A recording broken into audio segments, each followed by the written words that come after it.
this meeting/public hearing will be conducted via remote means. Members of the public who wish to access the meeting may do so in the following manner. Please see connection information in the agenda to join the meeting by Zoom video conference or to call in by phone. Specific information and general guidelines for remote participation by members of the public and/or parties with a right and requirement to attend this meeting can be found on the Topsfield Town website at topsfield-ma.gov. You may also email conservation@topsfield-ma.gov or call 978-887-1510 for information and assistance.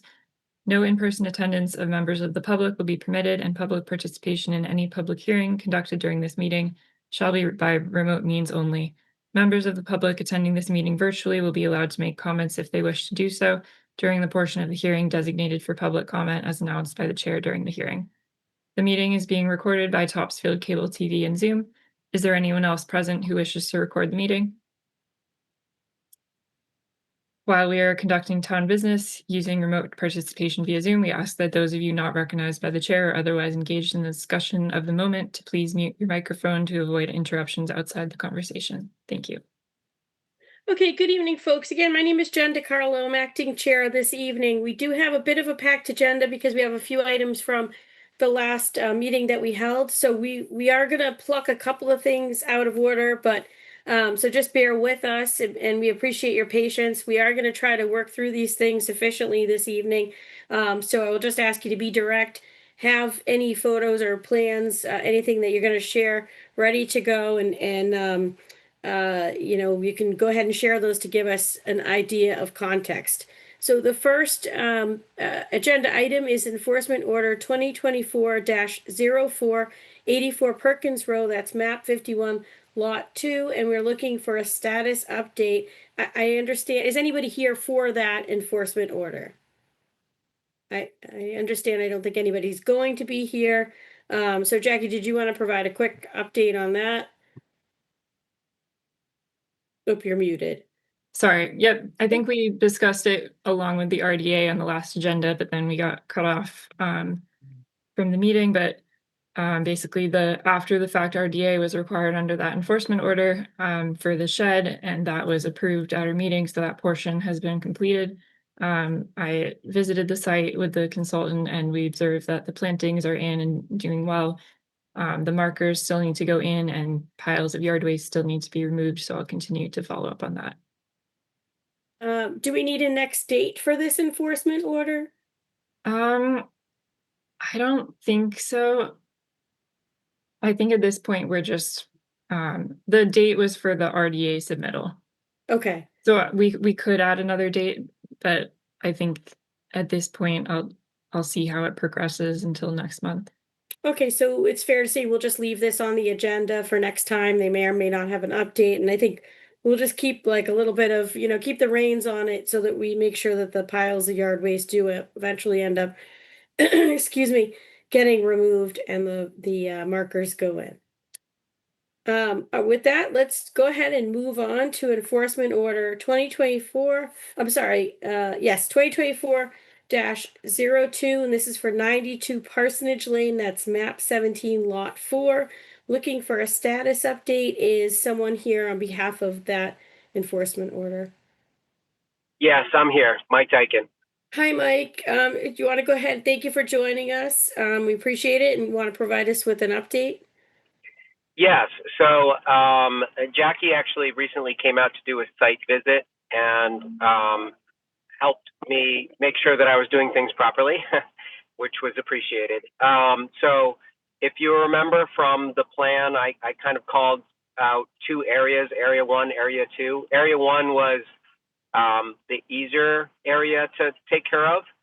And I believe I've removed all the fill from that area. I think Jackie took some pictures. And I've started work on Area 2. And I made a note to Jackie that I've had a family vacation and I was away for work for a week. So I haven't made much progress since Jackie's site visit a couple of weeks back.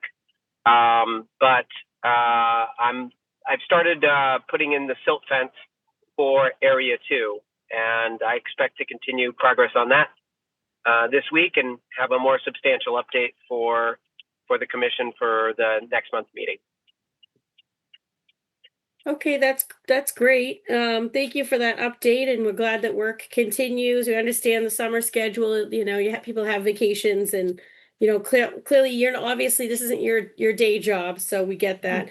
It sounds like so that we can kind of keep the reins on this one. It probably makes sense for us to just amend the enforcement order so that we can, you know, require a monthly update, which actually would be fairly limited. It would be you reaching out to Jackie with an update on the restoration work. And, I don't know how you feel about completing that restoration work by September 30th or some other deadline, given now you're aware of the pace.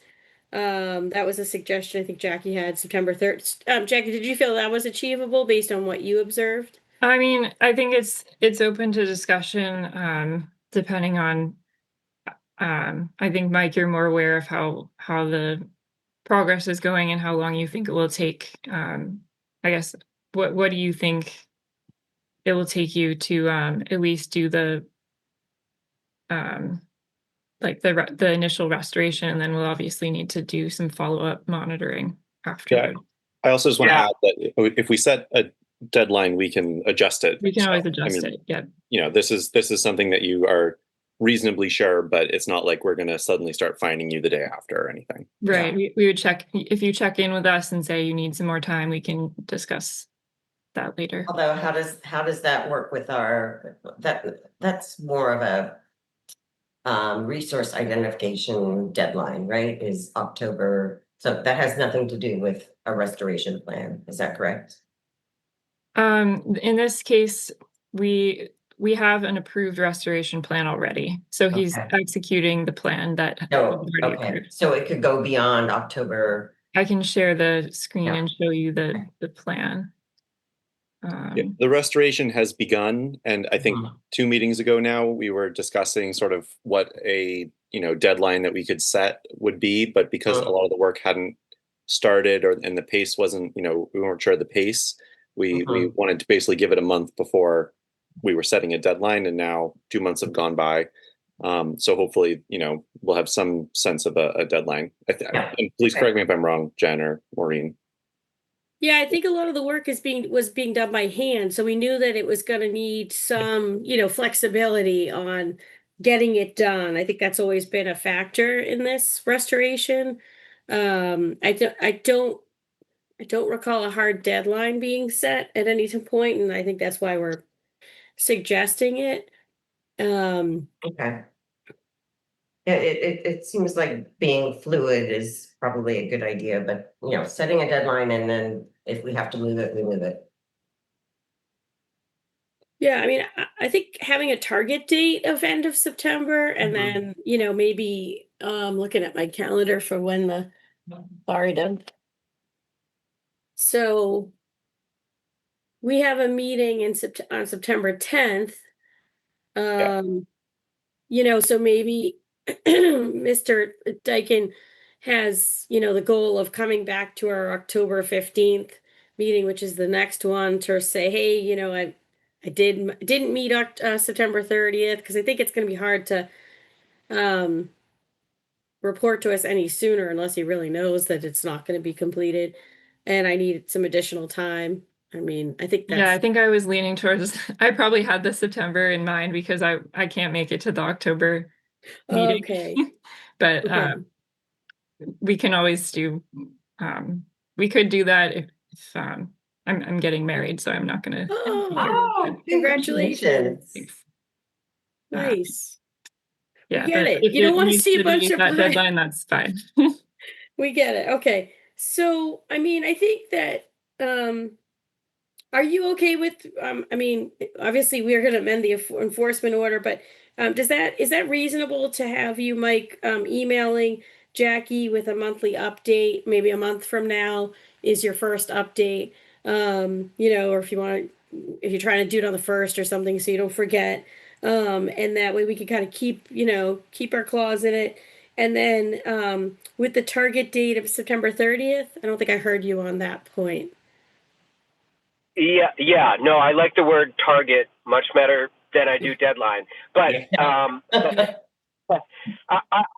do think that I mean, yes, I think it's really ambitious to have everything completed by the 30th, but I do think that it's still possible. I'd like to keep that as a target date, but you know, begging forbearance if we're past that date. Yeah, I think that makes sense. And you know what would be ideal, just because it's just a better practice, is if prior to September 30th, even if it's just, a couple of days before that deadline and you're just not there yet. I think sending the email at that point, that way it's prior to the deadline, just so it's a good practice for us to be in front of stuff. So Yeah, sending Jackie that email to say, hey, September 30th is looming in a couple of days. I've made significant progress. I've reported all along, but this is what's left. And then we could put it on our agenda for the following meeting to hash out a new deadline. I think that probably makes sense. And we can touch base with Jackie before that date if she's not going to be here, so that we can figure out what makes sense based on what you've reported to her. So does that sound fair? yeah, and I like the idea of sending Jackie, an email update at least once a month. I mean, the reality is I'm going to make progress in fits and starts, and I might make substantial progress over a week, and there might be nothing for 2 weeks. So I'm happy to keep Jackie up to date on my progress, and that'll probably give us a trajectory of whether or not September 30th seems reasonable or not, as we get closer and closer to that date. Okay, so then, so I'm just gonna repeat. I think what we should do is just say that monthly reporting deadline, the first one will be a little bit shy of a month. I think it should just be fall on the first of the month. That way we don't mess it up. It's really easy. So that on the first of the month and each month thereafter, you're gonna report your progress. I would encourage you to send a photo to Jackie with that update. It's always great to just keep things, keep her abreast of everything that's happening. And then we'll have a target date of September 30th. Any comment from the other commissioners? Does that sound like a fair proposal? I guess another thing we can add is monitoring to be submitted after the next 2 growing seasons. Like a status update on whether the plants are surviving after that's been completed. Okay. May as well So, add that now. Yeah. Like Okay. quarterly or yearly updates for 2 years? Yeah, Or but do we need to specify that now? we'd have to amend it again, so, I mean, Yeah, might as well amend it Yeah, now. okay, May as well. but, okay. So So- was that, yeah, to Andrew's point, do you want that report, is that reporting you normally, what's the cycle? Is it annually? Yeah, I think usually like around October 31st, the 2 years following the planting. Okay. So we'll say yearly monitoring reports for 2 years. Yeah. So it sounds like we'll probably need a motion on that. Is there any other discussion on this? I think we got it covered. Yeah, I can make a motion. Okay. I'll make a motion to issue a second amended enforcement order for enforcement order 2024-02 at 92 Parsonage Lane, requiring monthly updates to the conservation agent via email, and for the restoration to be completed by September 30th.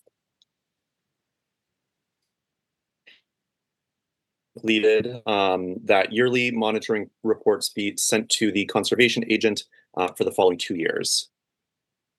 So I would just amend that. I don't know if I heard this, but just that the monthly reporting will commence August 1st. Yeah, Okay. I'll accept that amendment to my motion. Okay. Do we have a second? I just have a question. So we talked about September 30th being kind of a fluid date. Do we need to acknowledge that? No. Or, think so. I don't think so. I I want think him to be, because he acknowledged, he's doing this work, it sounds like he's doing the right thing. How do we acknowledge that in We our, could say or amended deadline as agreed to by the Conservation Commission or conservation agent. I'm sorry, can you say that again, Jackie? We could say Like after the September 30th, we can say, or as amended. Yes, okay. I would suggest adding that language. Okay, I will amend my motion to say that the restoration be completed by September 30th, or an amended deadline after. Okay, do we have a second? I'll second that. And how do we vote? Jen DeCarlo, aye. Andrew Mulholland, aye. Jane Wheeler, aye. Maureen Bresnahan, aye. Awesome, Mike, thanks so much for your hard work on this restoration and enforcement compliance. We appreciate it. All right, have fun with your vacation. All right. Thank you. Take care. All right, moving right along, we are going on to the third amendment. Well, first of all, let me just start off before I announce these. So I see that Mr. Michael DeRosa is on, so we're going to get to his enforcement orders. Just so you're not, taken by surprise, we're also going to deal with your other, your RDA. So just so you're prepared for that, just to keep it. I know you have a conflict and you were here at our last meeting, and unfortunately we got cut short. So let's get on with it. So third amended order 2016-01. This is for 25 and 20R Johns Lane, map 76, lot 4, restoration plan. And before we kind of get into that, what's the most efficient way, do you think, Mike, to deal with all three of these enforcements? Do you want me to announce all of them now and we'll collectively deal with them, or just Either way, I can just give you a quick update on the ones as you go. So the first Okay. one, you just read that one, right? Yep. That's the one for the bridge, and you guys approved that. He hasn't started work yet. When he does get ready to start work, I'm going to let Jackie know, and we'll both do a pre-construction site walk on that one. So that's the update on that. Great. And then secondly, we have third amended enforcement order 2022-04. That's for 25 Johns Lane, map 76, lot 4. And this is concerning a restoration plan. Yep. So that's the one behind the new house, Ray Lawton's house, and that's the area that was used just as a temporary staging area, and that's going to be all restored.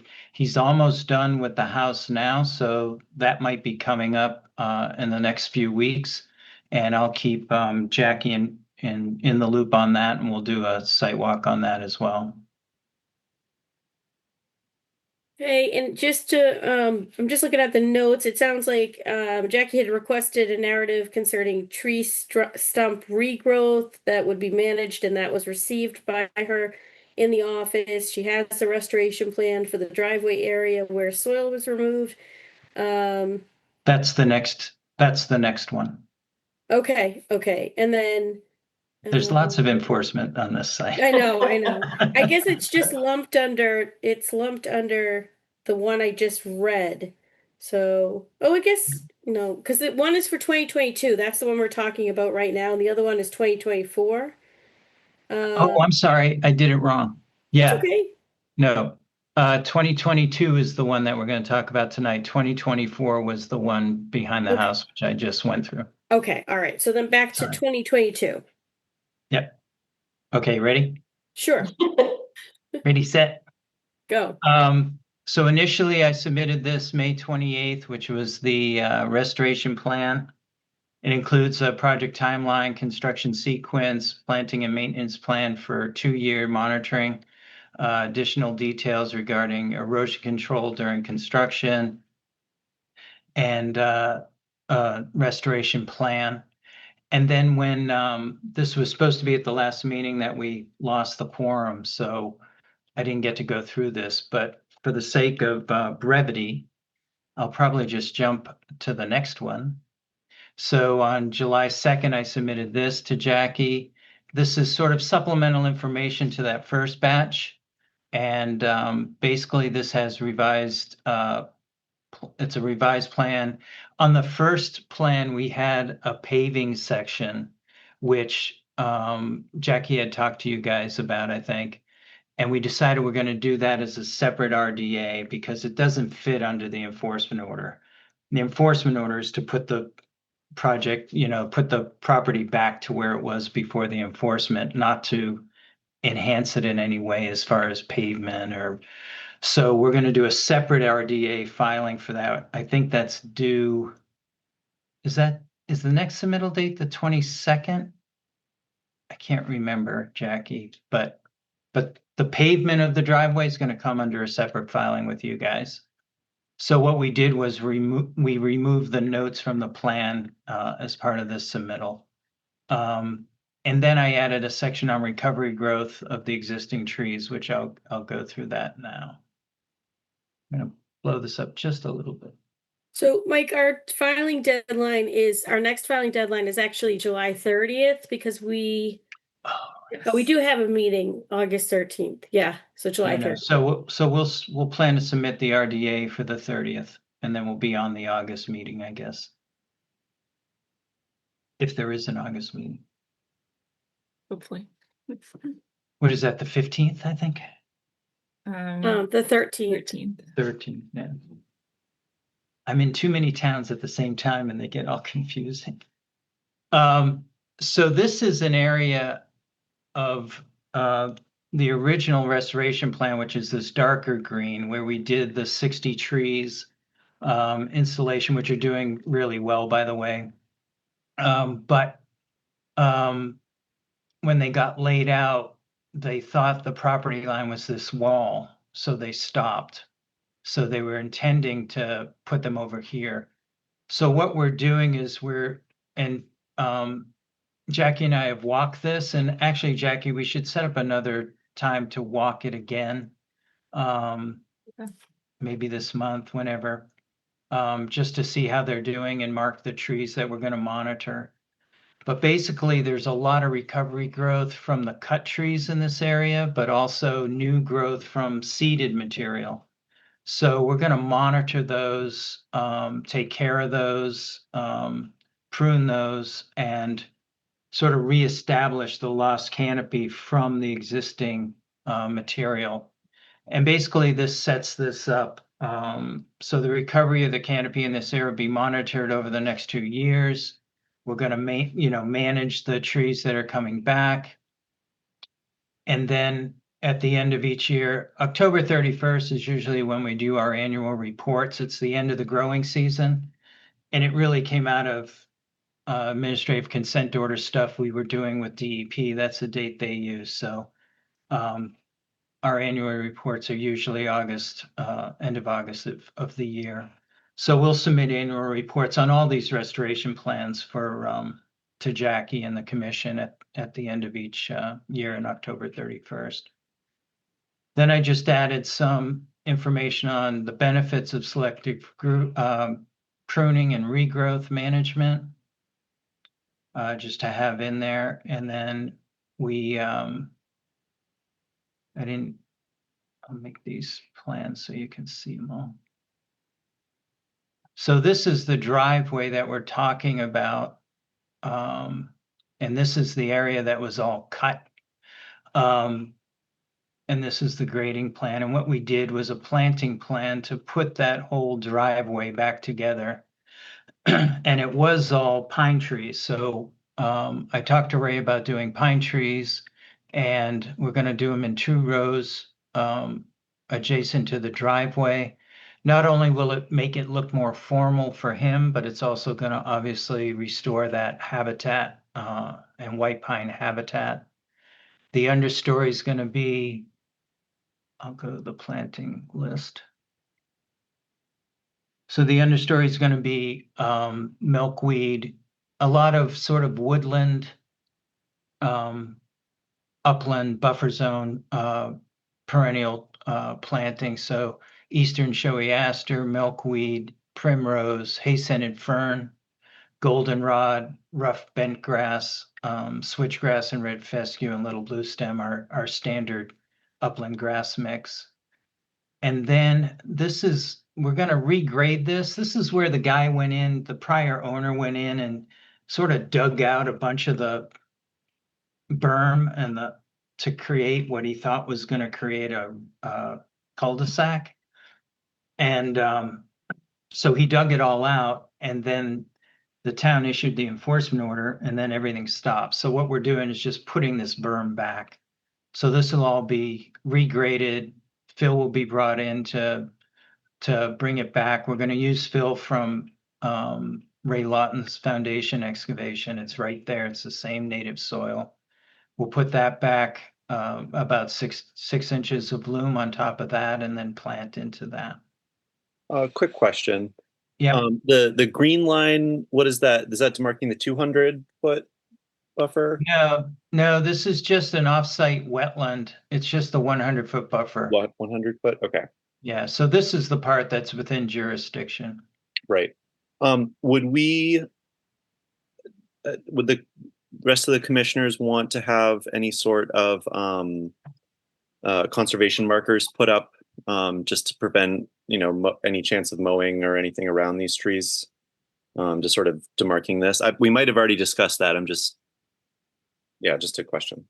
No, it's all going to be planted. Okay. So this will be left wild, if you will. Yeah. And he knows that. We've given him the lecture on that. Okay.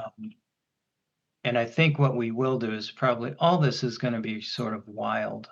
But what we've been doing is fencing areas where we've done new planting so that the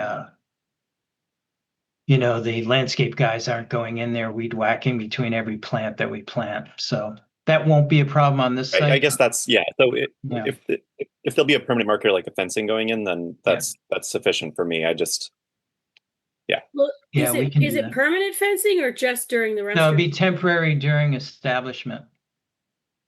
Okay, and I guess on that, I'm just tacking on to Andrew. Do you have a key that shows like what that? It almost looks like lawn under the trees. What that? Yeah, no, stands for? these are all, so each of these numbers represent a number in the plant. Yeah.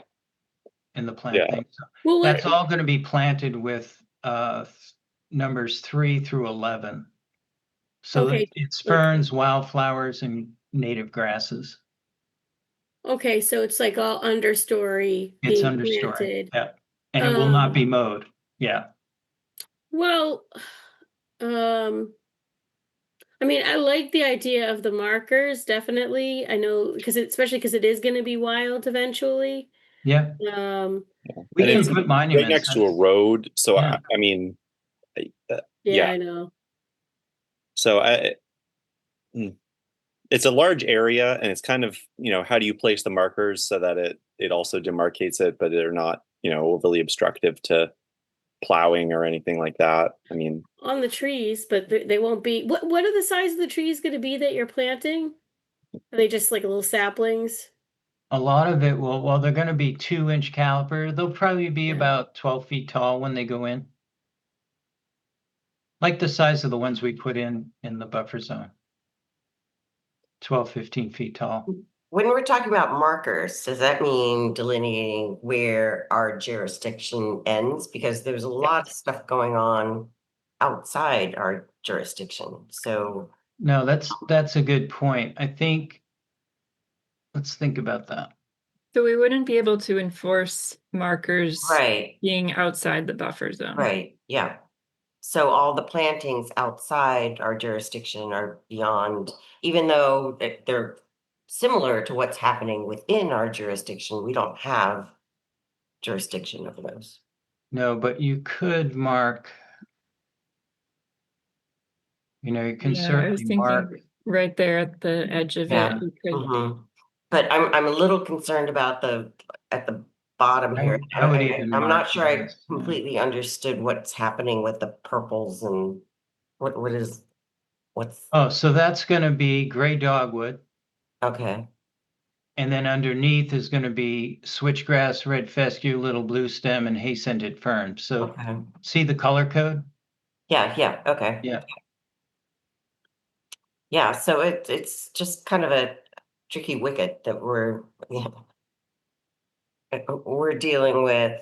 And so the green line that's the extent of our jurisdiction, or is that just that's not a beacon? Yeah, that's the 100-foot buffer zone. So that's the Okay, extent of okay. your jurisdiction. Okay. mean, I think throw the markers in that area on the tree. I mean, I'd like to see it either on the trees when they're fully grown because this area is so secluded. That's kind of that was part of the problem with the site is that all this activity was happening and it's like completely branched off and it's been on our agenda forever and it just think throw some markers in there so that it's especially with the is that what did you say that was a isolated wetland in there or a Yeah, it's bordering vegetated wetland. border- It okay. drains off, whoops. It drains off this way. Yeah, I mean, 20 years from now, I'm not gonna be on the commission. go in and decide that Andrew. they actually want the area underneath the trees. Well, I'm just thinking we may want to monument the restoration area too. I just think that makes sense because, you can't just, draw a line through it and say, you have to do this halfway through the plantings and not, but that's outside our jurisdiction. So Yeah, I mean, that's the problem. that's, Yeah, yeah, all Yeah. we can require, quote Yeah. unquote, is within we the can jurisdiction. But request, I guess. I mean, I think it's in their best interest, again, Yeah, 20 years from now, if someone's going in there and they just feel, they're in the clearing mode and they come across us, they're like, maybe I should look into something. mhm. So we could do something like that, add 5 markers that way, which delineate the 100-foot buffer zone. Yeah, it works. Yeah. That works for me. Yeah. Mhm. Yeah, just feel like just something. Yeah, Right, no, right. absolutely. What else can I we do? agree. Well, I guess the only thing I would say is that you have a roadway going through a driveway going through this, right? So you have an area on the right side and an area on the left side, and they're kind of isolated from each other with this. It's going to be, I'm assuming, a paved driveway running through it, or Well, that's what we're coming back to get the paved. RDA. This is just gravel now. so I guess I would just maybe request that yes, I like it on the line, but I think that you're missing this big chunk between and I am like pointing, you can't see it, but um the the top row of pine trees, right? That border one? the next lot over, there's like nothing between that and the next lot. So I would throw some markers on that side as well. Oh, I see what you mean. Because otherwise it just gets scooped up and then Yeah. the driveway between, and I know it seems like a lot, but You mean over here? yeah, something to or even on the What am edge. I demarcating there then? Well, Yeah, I think so. well, I hear you, Jen, but I Yeah. almost feel like you need them sort of, On the other side of the driveway. well, on the driveway I side agree. of that green space. Like you almost need them I'm not saying lining the driveway, but Yeah, kind of lining the driveway. I And I totally mean- agree with you. I think it's like on the one hand, it's great if I agree with you because whoever's going to be landscaping this area, they're going to be on the driveway with their equipment and they're there for other things that are non-jurisdictional, but then they're like, oh, let me go trim up. We have that lovely row of pine trees that look so uniform. I mean, it looks resort-like almost, So I Yeah. would definitely, I like throw them on the edge of the driveway in that area. And so, sorry. Well, so I think we're talking about 2 different things. I think the first thing we're talking about is we're demarcating for future owners the limits of the jurisdiction of the commission, which is the 100-foot buffer Yeah. zone. That's Yeah. number 1. Number 2, I Which think what we're could change talking in about. 20 years, but for now, yeah. Yeah, no. So number 2, and I'll try to get a quick picture if I can, because this is a thing that we've been having trouble with in some of our towns. And I don't want to eat up too much time Yeah. because Yep. I'm gonna be in trouble. You got a bolt. And we can talk about it, another time, but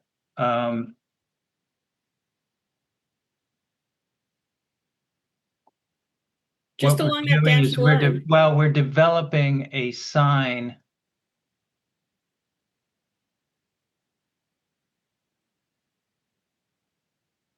I won't be able to quickly find it. That's okay. But basically, what I think we're doing is, and I'll do a different color. But I think what we want to do is put signage, like you're saying, and probably pretty routinely. Yeah, and I again, I don't want this to be. I doubt that it will ever be ugly, but I don't want it to be, No. so in your face. So what obnoxious. these signs do is basically say no mowing or cutting, Perfect. natural Mhm. wildlife Yeah. Perfect. and Yeah. and Great. we just Mhm. put those, and I would even do them on the backside too, because Yeah. That makes a lot of sense So, to me. so, just to keep this whole area demarcated. Right. And so Mike, that's something you're developing, or is that a D? yeah, I was going to try to find a picture here. Yeah, okay, all right, yeah, that's cool. Like a no mow sign. Exactly. Mhm. That works. Okay, so just Yeah. because for efficiency's sake though, Jackie, you had indicated in your notes, it was a question of whether to approve the restoration plan. It sounds like maybe the restoration plan is going to need to be updated one more time with this signage in the official version, right? Before we approve it. Is there anything else that you had concerns about to be addressed in the restoration plan? Well, can we approve this tonight with the provision that this gets updated, or do we need to wait for this to come back? And would that prevent any work from starting if we Oh. need to wait another month? So I that's think the we really sign. good That's idea. the sign Well, we're but- doing. I like the sign, Mike, I like it, yeah. So we're using universal symbols so Mhm. that, for people that don't, foreign speakers, Yep. it's Mhm. like it gets the message across. And these are only, I think we're doing them 5x7, and we're attaching them to posts. So it's Great. what we're going to try it this year because we've had too much trouble. But that's what I'm thinking with these red dots, that we could do it that way. Yeah, And then to answer Andrew's question, I think we're just asking you to amend the enforcement order to include this plan, just like the other two. Yeah, so I guess we could, if we want the markers and the signs to be included on the plan, we could amend it, just requiring that an updated plan is submitted prior to starting work. That includes 5 conservation markers as locations as discussed during the meeting, and no mow signage spaced however many feet apart we think is appropriate along the edge of the planting areas.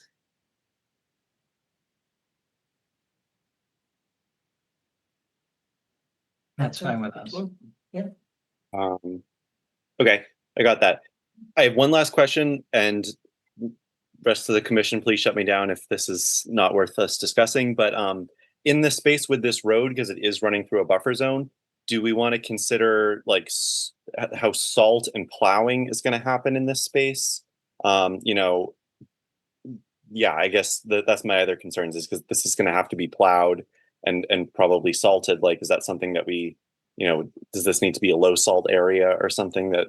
I think Again, I'm that's not relevant to the enforcement order because we are sort of asking for it to be restored to prior condition. But Understood. if the RDA comes to us at next meeting, we can discuss it at that point. Exactly. Yep. yeah. Great, thank you. But it's a good point. Okay, so the driveway piece of it is the RDA, which is coming. Yes. Okay, so it sounds like we are just looking to vote on amending we want to vote to amend the enforcement order for a 4th time. We did not discuss when this restoration plan would be completed by. So do you have a target date in mind? I would say let's do it on or before the October 31st date. And then if we need to extend, we can. Okay, October 31st, what is that date tied to?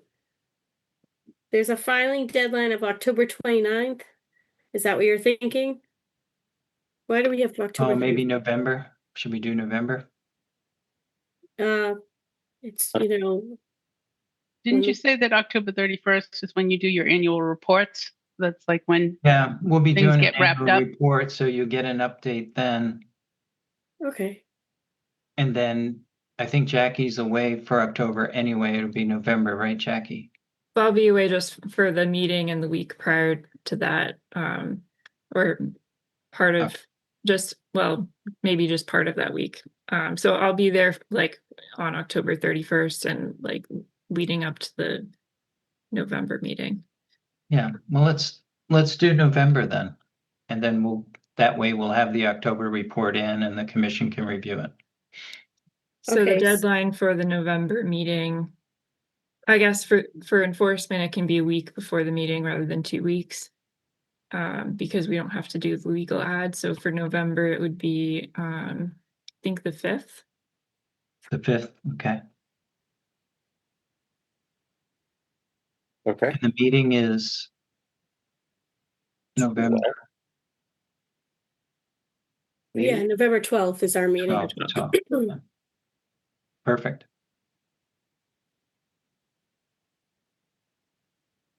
Okay, so just to be clear, the work will be completed by November 5th. Okay. Yep. I'm just trying to, reporting, attendance, just that kind of stuff. Keep it straight. Okay, so it sounds like we need a motion to amend the enforcement order for a fourth time, just to kind of reiterate. It should specify that the work would be completed by, it sounds like the date we discussed, which was November 5th, 2025, and that it would, the restoration plan would be updated to include those, the plans showing the conservation markers spaced as discussed, and also the installation of those the no mow signage. Is there Yeah, anything else? Also the tree regrowth management plan to be Incorporated? completed as proposed. Okay. Do we have, any other discussion on this? Anyone? Okay. Ready for motion? Yep. I can put forward a motion to issue a fourth amended enforcement order for EO 2022-05 at 25 Johns Lane, requiring an updated restoration plan showing the 5 conservation markers as discussed, and the no-mow signage to be added on the plan with spacing as discussed and agreed with the conservation agent. And that plan be submitted before work commences, and that the restoration plan be completed by November 5th, as written and updated. And that, sorry, you're done? Oh, we froze. he froze. Oh, I froze. Yeah, for a second. I'm sorry. When did I cut out there? So, you talked about the, it being completed by November 5th. Okay. I think the last piece of it that was missing was and also that the tree regrowth management plan also be completed. Sure. I will just continue my motion. Okay. From that the plan as updated be completed by November 5th, and that the tree regrowth management plan be executed as written. Okay, do we have a second? I second the motion. And how do we vote? Jen DeCarlo, aye. Andrew Mulholland, aye. Maureen Yeah. Bresnahan, aye. Okay, Jane, you're muted. Oh, you're still muted. Jane Wheeler, Perfect. All right, passes unanimously. All right, thank you for that. So now what we will do, try to stay organized here, is we're just gonna switch gears for a moment and go to the. Sorry, Jen, there's still 2024-04 under. My understanding was he spoke about that first. Oh. Out of order. My bad. Yeah, no, that's okay. That's all right. That's like, it's a first Nope. for me to be with these ones. Do you Thank you. only have the other RDA? Is that it for camp meeting? that's it, yeah. Perfect. Just for Let's the go. 76 camp meeting, yeah. Okay, so we're gonna switch gears to RDA 2025-07. That's 76 Camp Meeting Road, map 20, lot 39, Berkowitz, DeRosa Environmental, and this is for improvements to the existing driveway and planting beds. And I understand we have a legal notice to be read. Yes, I have that in front of me. A public hearing will be held by remote participation through video and or audio conference Wednesday, July 9th at 2025 at 7 p.m. To consider a request for determination Yep, of thank you. ability for driveway improvements in riverfront area at 76 Camp Meeting Road, map 20, lot 39, applicant Berkowitz. This is in accordance with the requirements of MGL Chapter 131, Section 40, and Topsfield General Wetlands Bylaw Chapter 62. Meeting participation instructions will be listed on the meeting agenda, posted with the town clerk a minimum of 40 hours prior to the meeting date, or contact conservation at topsfield-ma.gov. Susan Winslow. And I'll just ask Jackie if the abutter receipts have been received. Yes, the abutter receipts were received. Thank you. Okay, great.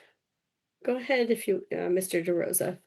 So for the record, Mike DeRosa, DeRosa Environmental, representing Mickey and Linda Berkowitz. So for orientation purposes, this is Ipswich Road down the bottom.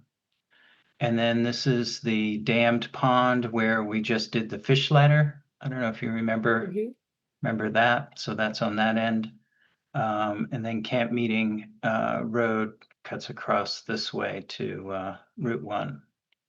And their house is here, which is between the pond and the work being done.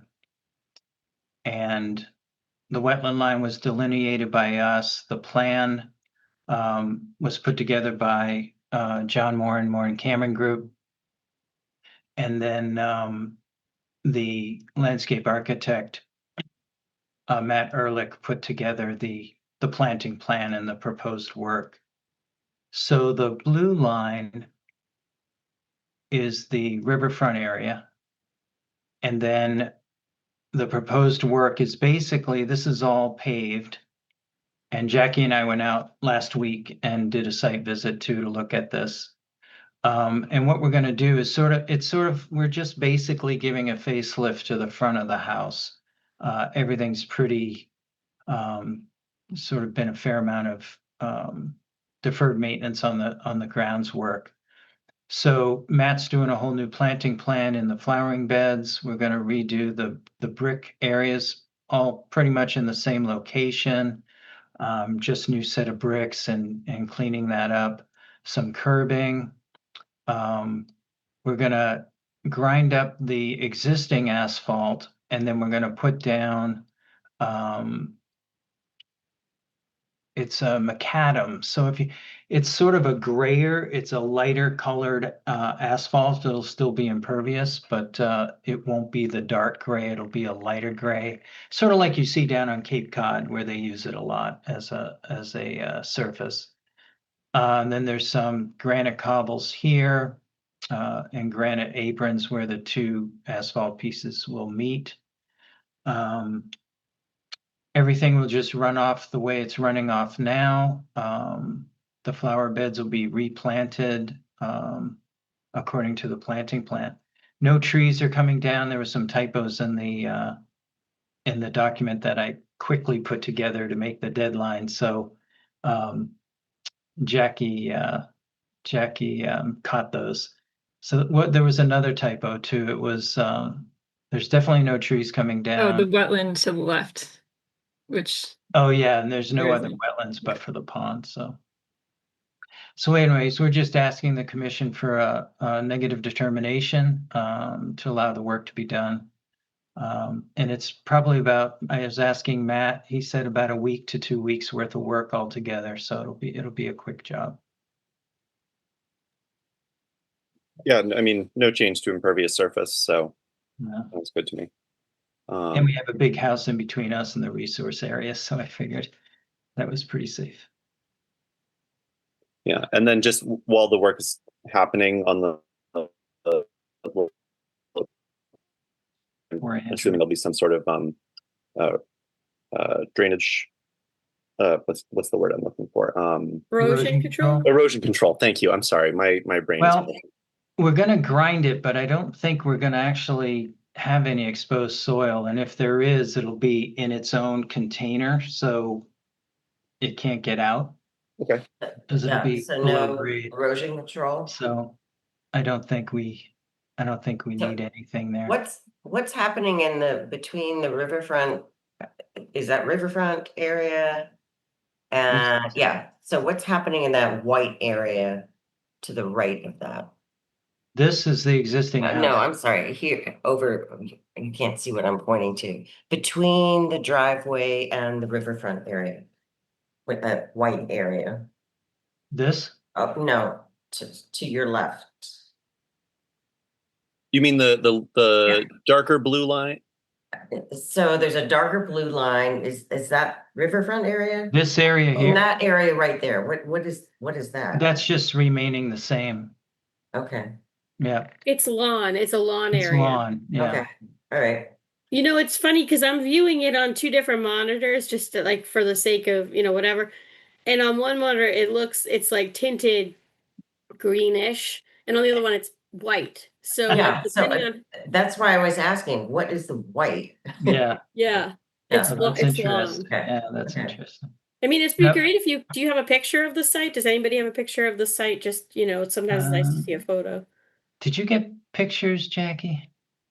I did get photos, but I'm not sure if I put them in the Dropbox, so they might be I did too. Let me, on my hold other on a second. computer. Let's see.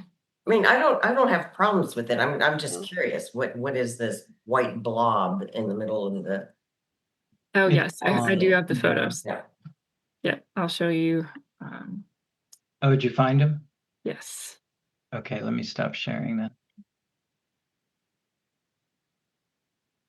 Okay.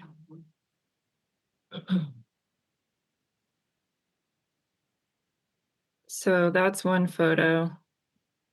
And then this is the other one. This one's probably better. So you can see how it's grass just to the left and then Oh, the house on okay. the right. Okay. Yep. All right, that helps with the perspective, definitely. Yeah. Sounds good.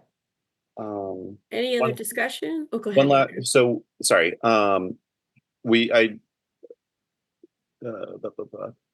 with the errors that were in the application, do I need to just reference any of that in a motion, like, as discussed or anything, or just leave it as it is? Just from a administrative standpoint. I I think think it's a good idea. I think we could just mention that no tree removal is approved under this permit, just to be safe. No tree. And no resource area boundaries are confirmed. Okay. And with the non-existent western wetland, don't need to make any reference to I that. think just saying no resource area boundaries are Okay. confirmed. Great. Sounds good. Okay, thank you. Any other comments from members of the commission or questions? Okay, anybody from the public have any questions, concerns, issues? Okay, I don't see any. So I think it's time, do we have a motion at this point to close the hearing on this? I'll make a motion to close the hearing with respect to RDA 2025-07 for 76 Camp Meeting Road, map 20, lot 39. Do we have a second? Jane Wheeler, second. And how do we vote? Jen DeCarlo, aye. Jane Wheeler, aye. Andrew Mahone, aye. Maureen Bresnahan, aye. Okay, the meeting has been closed, and now do we have a motion on the application? I will put forward a motion to issue a -2 and a -6 determination for RDA 2025-07 at 76 Camp Meeting Road, map 20, lot 39. With that there is no tree removal being approved, and that we are not confirming any boundaries of resource areas or buffer zones. Do we have a second? I'll second that. And how do we vote on this motion? Jen DeCarlo, aye. Andrew Mulholland, aye. Jane Wheeler, aye. Maureen Bresnahan, aye. Oh, okay, the motion passes unanimously. Thank you so much and good luck with your work. Have a good Thank night. you, everyone. All right, Have a good take care. night. Thanks so Oh, much. You're welcome. Congratulations, Jackie, by the way. No, thanks. Yeah, awesome. This is awesome. Okay, so now why don't we go back to our normal order of things, and this would be going back to the SGAR conditions on permits. This is, if you recall, there was a presentation a few months ago from Lisa and I and Demule of Save Topsfield Wildlife, proposing that we put a condition concerning pest control, and in particular, I think it was rodenticides. and including a condition in our permits. I don't think anybody, oh, you guys do see that, she is here tonight. I don't know that she was anticipating speaking again, or if she, and I appreciate your patience, by the way. I know we skipped out of order. I'm sorry, I didn't expect you to be on. That's quite all right. Did you Glad want to to be talk here. again, about this? Well, I understand that the language from Woburn's Conservation Commission was shared. And I guess I was kind of wondering if there were questions about that, or you know, just kind of thoughts, what kind of thoughts people had. I also I understand that when people do permits, they kind of can decide whether they think they need pest control. And, you know, I think if they ask a pest company, they're going to get an answer from the company that's in their economic interest, the pest companies. And, you know, I could maybe kind of suggest some things, or certainly give some guidance, if that would be helpful. You know, I understand that there's a, you know, soon hopefully going to be some construction at the old fire station. And that, you know, it's a restaurant or tavern and dumpsters, and you know, there's a brook nearby. So just kind of like all those things were running through my head. And I just wanted to kind of see what was the feeling and the temperature about this integrated pest management plan, the language. Well, maybe it might make sense to just repeat or read out aloud the proposed language. I can certainly do that. It's, quote, "No second generation anticoagulant rodenticides shall be used on site without prior authorization from the conservation agent or conservation commission. This shall be a continuing condition that survives, excuse me, the expiration of the permit, and shall be included in any certificate of compliance as a continuing condition." So that's the language right now. That's correct? I can post it in the chat as well if everyone's Oh. okay with that. Sure, yeah. Yeah, that'd so be that great. one I I'm think reading it in the was notes. that one was the condition I had drafted, inspired by the condition in Arlington. And then Lisa had also submitted the one in Woburn as another example. Okay. And that one is regarding integrated pest management plans. So it says, prior to work, the applicant shall create an integrated pest management plan to be administered by a licensed pesticide applicator. The plan shall include, and then it details, it provides more details on that, directions on labels being followed, and then changes, no changes to the plan without review and approval by the commission. Monthly maintenance and inspection reports shall be provided. So I think that's a good example of, in a specific case, conditions that were applicable. But as I discussed with Lisa by email briefly, I think not all permits would require a pest management plan. It depends on the situation, but not all projects that we issue permits for are for situations where the property owner is proposing to do any pest management or planning to necessarily do pest management. Like, for example, if they're landscaping in their backyard, like cutting down trees and putting in native plants, there probably wouldn't be any,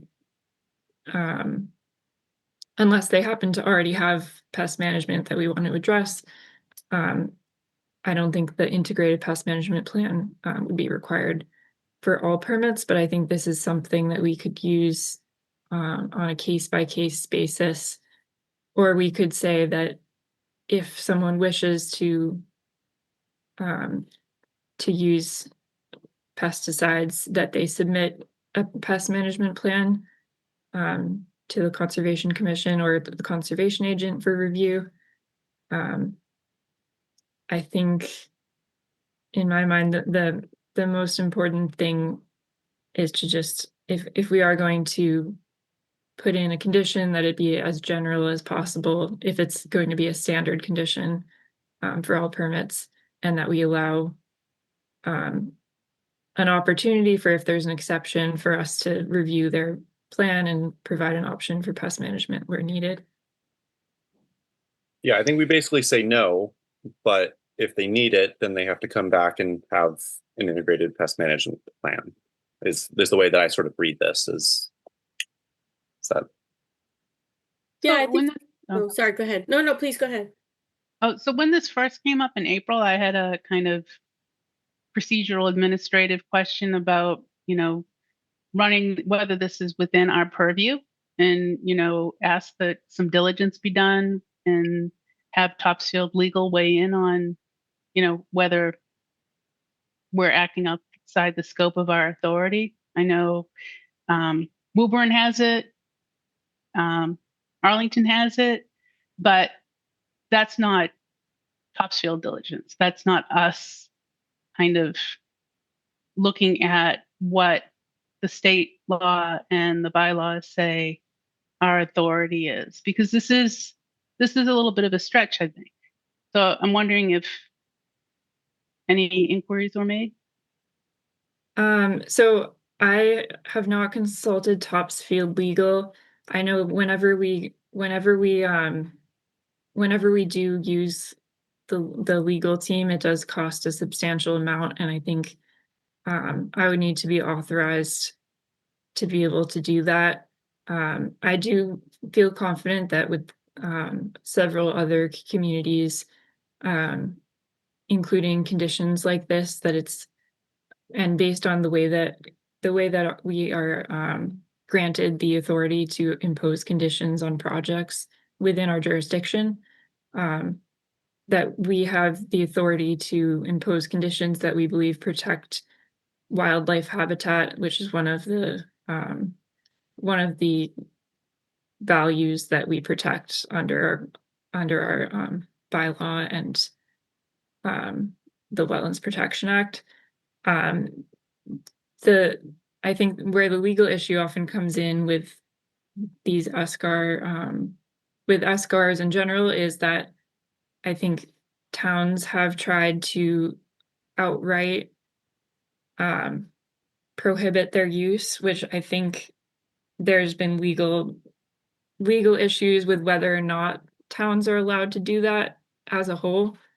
But in terms of the Conservation Commission, I believe that our authority allows us to impose conditions on permits for land within our jurisdiction.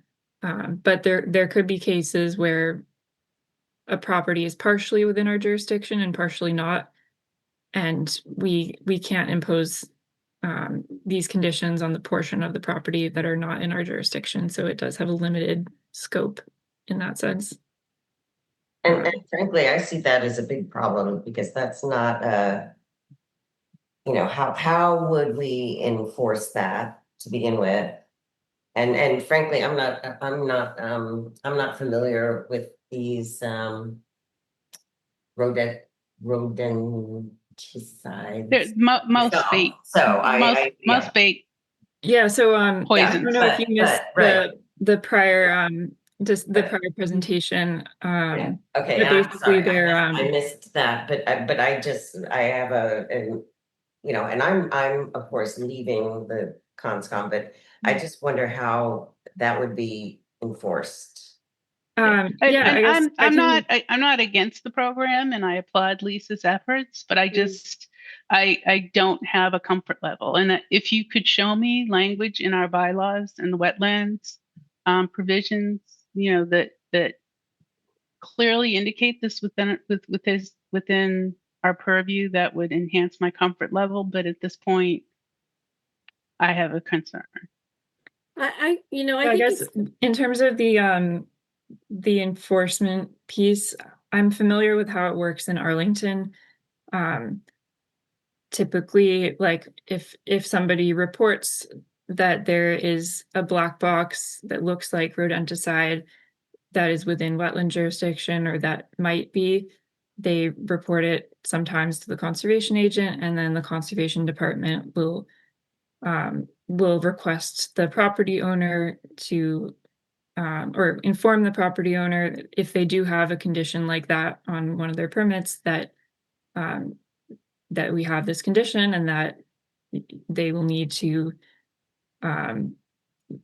if they do need pest control, they need to replace it with traps or something that doesn't contain or some other chemical that doesn't contain rodenticides, depending on or that they need to just remove them, or that they, I don't know what exactly, depending on the situation, but I think it depends on the precise conditions that were included at the time. But I think it has been effective in Arlington in many cases where like property owners were asked to remove them, and they've followed that instruction. But if they didn't, then it would be difficult to enforce. So I think Maureen raises a good point. I think of it as like a kind of like a triple-edged sword, right? On the one hand, we want to protect the wildlife, and I think that is within our purview. But then secondly, what we're doing is taking on almost a board of health kind of a role in a way, or some other role, because rodents, they Administrative represent function. what's that? Yeah. Some other administrative function. Yeah. Yeah. I mean, they represent a not only they represent a threat to human health, rats, rodents, whatever they can, right? They definitely can. We know that. But then on the flip side of it is, if someone comes to us, so we have this mandate where we're prohibiting the use of these, but we're saying there's room for an exception. Come Right. to us, somebody, I don't know what circumstances, they either come to you, Jackie, as the administrator, or the Conservation Commission, and then we take on the role of being this administrator of saying, yes, you Yeah. can use these products, right? And right. If there's somebody in the household who's elderly or immunocompromised at risk of Hanta, then you can use the products. So we wouldn't be able to say outright that. I don't think we should ever say outright that you can or you use would the be products, just accepted that from we particularly are restriction. not one at a time, prohibiting it. sorry. Yeah. Because we don't want to conflict with, like, if they're prohibited for some other reason, like just like in any case, if somebody's applying for a permit, if we are issuing a decision, it's just based on our authority, and we can't say like whether it will get a building permit or whether it will get a permit from the Board of Health for a septic system. We would only be able to speak to whether or not we are prohibiting it on a conservation basis, whether it's approved under any other authority. Right. Difficult thing to do. But as Jen said, if we're giving ourselves discretion to make exceptions, it just seems like we need to do more diligence before we're ready to vote on this, which is what the point that I made when we first addressed this. And it's not clear. And I was on medical leave for a month and a half. It's not clear to me that that kind of diligence activity, kind of looking through and confirming this is within our authority, and how we might implement it. I just think it's not ripe for voting right now. And whether that would require some kind of amendment to the bylaw as opposed to just putting it in the conditions, I don't know the answer to that. But bylaw amendment, I would absolutely want to make sure before putting it in the bylaw, and I'm not confident that we have the authority to put it in our bylaw. I was only proposing the option of putting it in conditions only going forward. Just try to talk one at a time. Sorry, it's hard to. Sorry, Jane, do you want to go ahead? Oh, so I'm just wondering, so if we decide that we're going to put this in conditions on permits, I'm just wondering if we can do that without making some kind of amendment to the bylaw. This just sounds like something that isn't just a. It would be under the umbrella of protecting wildlife being in Yeah. our purview. Okay. So Yeah. yeah, I think putting it in the bylaw would be a much bigger step, and I don't at all feel confident that we have the authority to do that, although maybe it's possible. But what we're proposing, I guess, with these draft conditions is putting it in permits that are approved going forward. So it would be one by one as we go through these permits. We would add this condition just like we add conditions for like, for example, like de-icing chemicals in buffer zones is sometimes a condition that you can put on permits. Like snow removal, like all different things that you can put in a condition on a project that they need to do these things to protect one of our values, such as wildlife or flood control or any of those But in values. those situations, you're more dealing with a negative. Like you can't use salt, you can't dump salt or chemicals or whatever. Maureen, did you dump your drink? Oh, My phone. oh, okay. Because that's usually me. I'm like spilling something. And this is a really noble cause, and I'm sure Yes. it's dear to all of us. I mean, we wouldn't be on the Conservation Commission if we didn't care about the environment and wildlife and the health and welfare of both. But my concern here is this idea of creating exception, like having a general rule. Okay, you can't use it, number one, but there could be a health, like I said, a health situation that overrides that's beyond our purview. But secondly, as was discussed at the header of this topic, was the idea of a pest management plan. Now, that's not the same as like a planting plan. That's something affirmatively using, the way I see it, something, whether it's traps or it's chemicals. I mean, even when we deal with like beavers, right? We're so restricted on what we can do with respect to beavers and dams.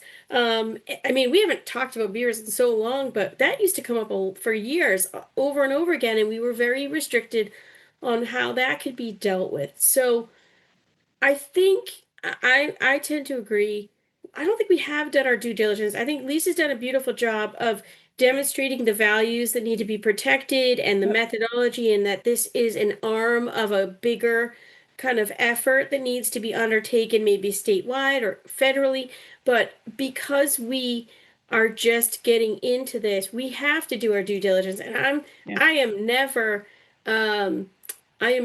dissuaded from seeking out more information because it's going to cost a little money to go to legal counsel. We've gone to them in the past and we hardly ever do.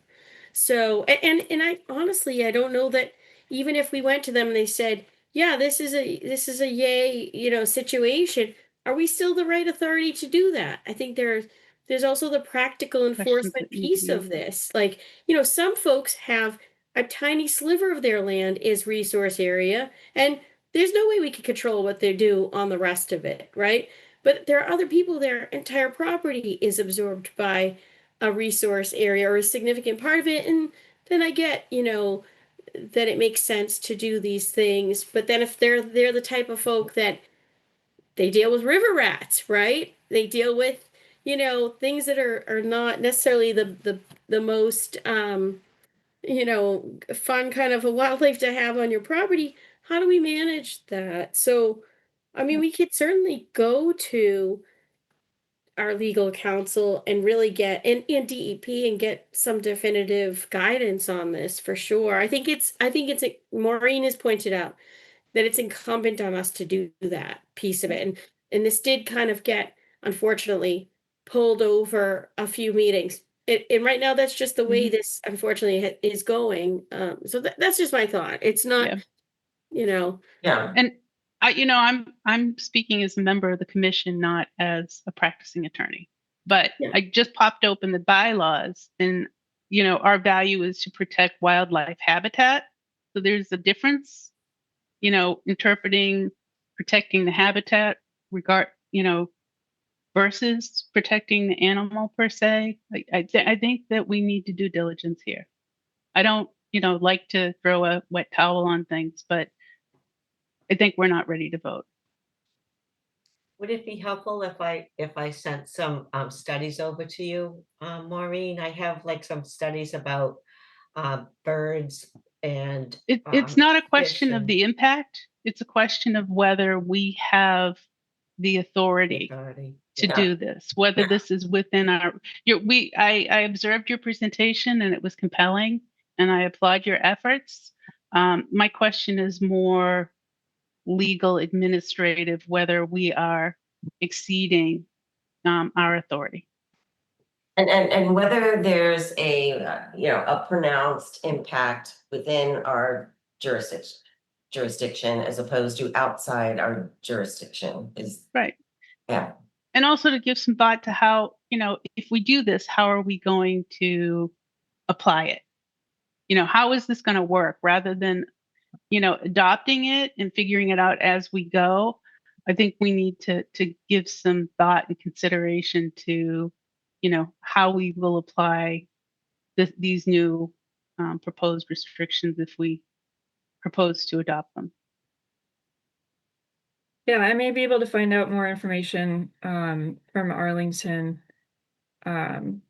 with regard to like the legal reasoning they use. I don't think we need to I mean, it's always helpful to look to other communities, but I think we can, I think maybe we could take a vote to defer this to legal counsel. I think we could go there. I know that there's a preference on, certain people in the town that maybe don't want to spend the money. And I get it. I don't want to spend the money either, but it seems like a straightforward enough issue, or maybe preliminarily legal counsel can tell us, oh, we're going to need to spend some time, and then we can decide, do we Yeah. want to pursue that right now? But like I said, we rarely ever go to legal counsel on anything. And I think this is one of those things that is worth exploring. And then if they say, hey, yeah, DEP this is Right. a whole thing they're rolling out, and commissions statewide are taking it on, and there's lots of guidance, and and this is something that you're going to be mandated to do or whatever, that's different, and then we can really look into this language and figure out, okay, how are we, I mean, we spent a lot of time on like just the tree policy, which resource areas trigger what kind of relief and number of trees and this and that. So I think before we start dealing with this kind of a health issue, because it's going to impact human health. I mean, at least even in an abstract way, I think we have to consider that. And that's, there's a board of health for that. Yeah, I guess Right. we may So, need to make sure that the alternatives to rodenticides are also approved by the Board of Health as a pest management method, Right. like that So they support them equally. So we don't conflict the Board of Health's position on that. yeah, so it seems like, do we need to approach the Board of Health first and then I don't know if they're on board, then go to legal? I just protocol. I don't know. I think like Maureen touched on it. Is this really within our mandate? Wildlife habitat is totally different, and maybe it isn't. I know, but maybe it is a wildlife habitat issue. I could see that. That's definition or what is habitat? Does habitat include the prey Right. of a predator? Right. Yeah, So I think it does. So in that Right. case, we are protecting habitat, Yeah, I but agree. I do think it warrants It's another open for level look. interpretation. Or Yeah. even just the habitat for the rodents. Yeah. having been Yeah. poisoned. True. Yeah. Yeah. That's true. My basement, my garage. Well, it's true. Does You're that creating qualify as a wild? They're open questions. There's, Yeah. And as Jen said, what we can do is we can approach legal. We can say, can you give us an opinion on this?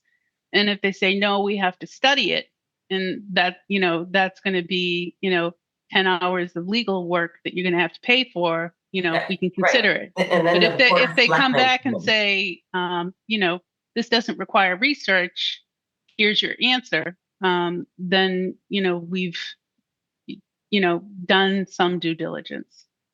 Yeah, was DEP consulted at all on this at this point? Um, I have not consulted DP on this Yeah. specifically. I think they're another But- resource too at the very, I mean, they're also, that might be the first step, you know, Yeah, that's. I think they generally don't offer guidance on this type of question But because what about Lisa? It's not like this is a requirement under the Wetlands Protection Act, so it is more of like a town issue that DEP, I don't think they would be willing to give me an opinion on. But has Lisa approached DEP? I'm sorry, the consultant. Yeah. Lisa. Have I? No. I have not. Yeah, I just know my contact at DEP, like for conservation questions, I don't think answers questions on things that are like the authority of us under our local bylaws or our own conditions that are not regarding I mean, maybe if it's related to the Wetlands Protection Act, they may be willing to offer something, but I can see them just saying, you should ask legal. So Right. maybe that's what we have Go to around, do. run. And like the other thing is the proposed text that Andrew put into the chat. You know, this is potentially, and this would be more Jen's, purview. If it's a condition that's, survives expiration, and does that like run with title to the property? I think that there's that we need to do our diligence here before we're ready to vote on it. And this might also be the educational arm of the conscom as well. Like maybe it's something that we consistently educate the public about, Right. But it's not something that we necessarily condition the permitting on. So at this point, this is not really something that we need to vote on. I mean, it's not, we certainly could, recommend that you go to DEP first, or to, even, I just quickly Googled, MAC has a program, or had a program in the fall about protecting wildlife from rodenticides. And I have been to the training on conservation agents and rodenticides. okay, through Probably a MAC. year ago. I think it was through MAC. Okay. Because I'd be curious if it says, it talks about how commission members and their staff can play a critical role in educating their residents and municipal officials to stop using rodenticide poison. So education being totally separate than having it as part of our, permitting and enforcement Right. efforts. So Duties. it sounds like we have to do some more education of ourselves as a commission, and this is a really great opportunity actually to do that before we take on another role. So I think, I mean, I don't know what's to do next with this. I don't know how urgent it, obviously we don't want to put it off forever, but I think we can certainly try to educate ourselves as a commission. We can refer to DEP, we can refer to MAC, and then MACC rather, and to legal counsel. And I think, I mean, if you want us, we can vote to recommend that legal counsel be consulted on whether we, can expand our duties to condition permitting on the exclusion of rodenticides. And then, we take it to them. And Lisa, again, we really do appreciate your work. We don't want you to feel not valued. Right. I know you've been waiting patiently to see how this kind of shakes out. And I'm apologetic that we're not that much closer, but I think we're starting to, the time is also helping it kind of formulate in our minds a little bit, percolate a little bit, so that I think we understand that we have to do our due diligence, like Maureen said. Sure. Yeah, no, I understand it. It took a while with meeting with the select board too. I didn't expect anything quickly, so. Yeah, Okay. that's fine. It did with the Thank you. select board, were you looking for a certain outcome with the select board, or more to educate them? The select board, in May, well, we had a ban on municipal properties that the select board passed. It's on the Topsfield town website now. Okay. So that was kind of the first step that we did. And, you know, I totally understand like the time element.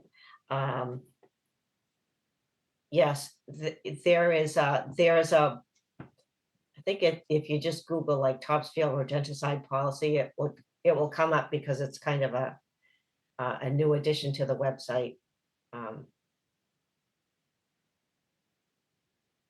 Oh, that's so that was successful with the select board?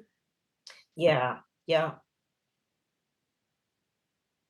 that's yeah, good and news. I didn't hear about that yet. the you know, the what they decided or what we kind of worked through was like the emergency waiver. That was the thing that was kind of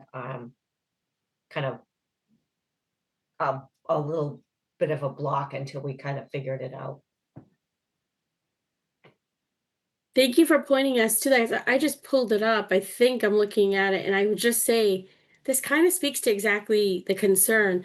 The emergency waiver, it says the applicant with the approval of the select board with a recommendation from the Board of Health shall by regulation establish a process and standards for the limited use of anticoagulants. This definitely is there's a Board of Health component here. So maybe it is a restriction in our resource areas with they got to go to the Board of Health, or the waiver requires, because if there's some sort of emergency with rodents, obviously the Board of Health and the State Department of Health is going to mandate that certain measures come in on an emergency level. I mean, just like any other emergency. So having this, I think maybe this is also something that we can review and circulate. And I would be curious if they had consulted with who they consulted with in Right. adopting this. We may be able to springboard off of that legal analysis. Yeah, I didn't realize that had gone through already, so that's great to know. Yeah, I think still, even with that, we still need to know if it's within our jurisdiction. So I think legal has to be at least asked the question anyway. Yeah. Hmm. Because the select board has a sort of a wider, purview in this case, but we are more limited. So I feel like we discussed this enough. I not that it's not a topic that deserves extensive discussion, but I guess I will just ask, Jackie, would you feel more comfortable if we took a vote recommending that you defer to legal counsel on this issue? Yes. Because we can do that. Yeah. So, folks, does that sound like a motion that you would we could get behind? Yeah. Yeah, Okay. maybe legal counsel and Board of Health, or just legal counsel. I mean, we could. I think we can. I think the one issue of legal counsel, because that's a financial issue, we should take that vote, and Okay. then Yep. perhaps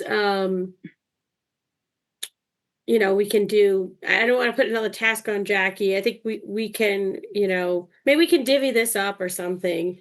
we can also just take this one step at a time, though. I mean, Yeah. Yeah. Yeah. Yeah, that sounds good. So is there anybody from the public at all who wants to talk about this? Or I know it's not really a public hearing. All right, so does someone want to make a motion on that issue? I guess I'll make a motion that the commission seek input and guidance from Topsfield Legal and make inquiries with the Board of Health regarding these proposed conditions. I'll second that. All right, and how do we vote? Jen DeCarlo, aye. Andrew Mulholland, aye. Jane Wheeler, aye. Maureen Bresnian, aye.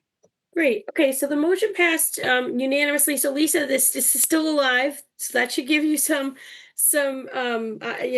make you feel a little bit better that we're not shutting the door on this. We're going to explore it. We're going to do our due diligence, and I think maybe we can keep you posted on, or if you want to check in with Jackie periodically to see if there's been any movement. We can't guarantee when legal will get involved or give us an opinion, but we'll certainly make the inquiry and then see where it goes. All right. Thank you so much. Thank you, Appreciate Lisa. you. Thank you. Thank you. All right. Have a great night.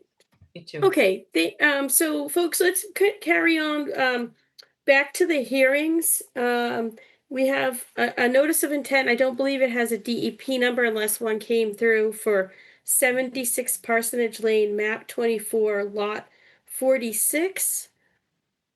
Do we know if a DEP number came through? They No, requested a continuance. it requested a continuance anyway. Okay, so we can't Because really we're open it? awaiting the legal ad being posted. Okay, It was not Alright. posted in time.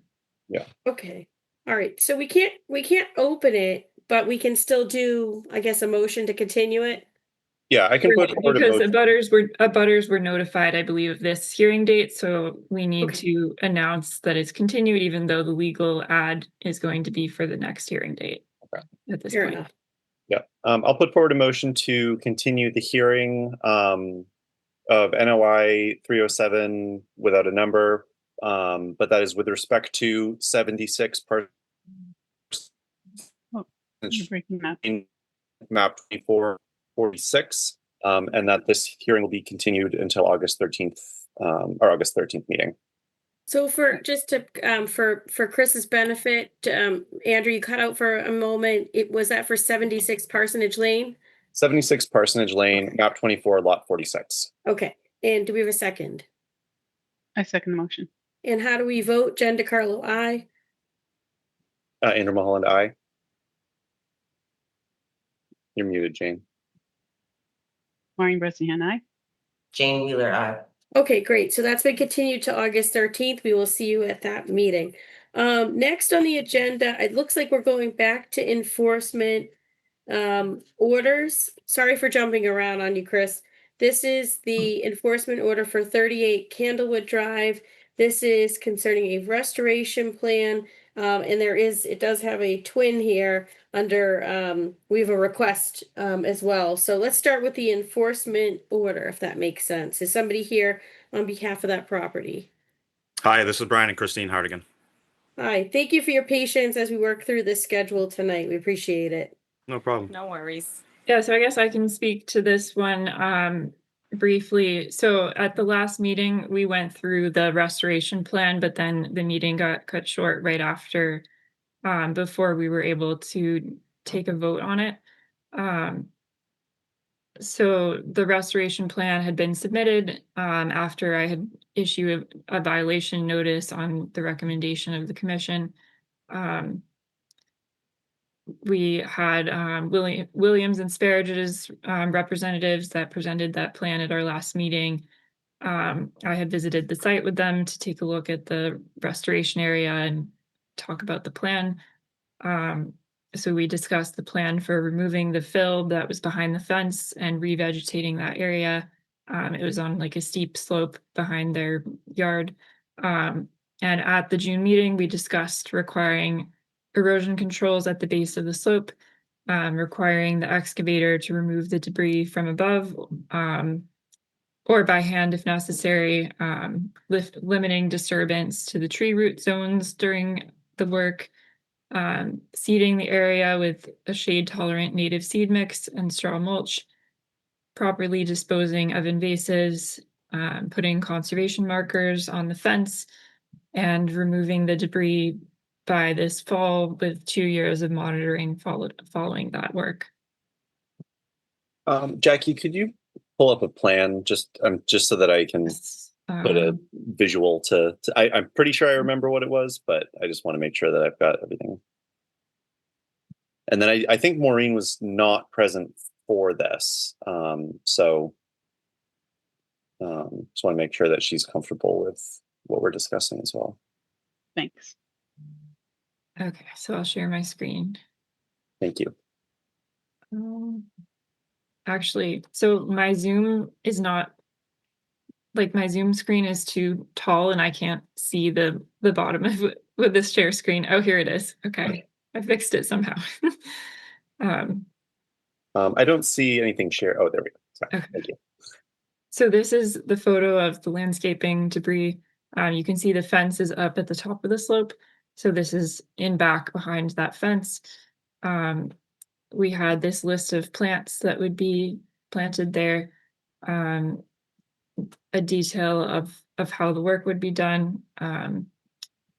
And then we have this plan showing the extent of the fill that is to be removed.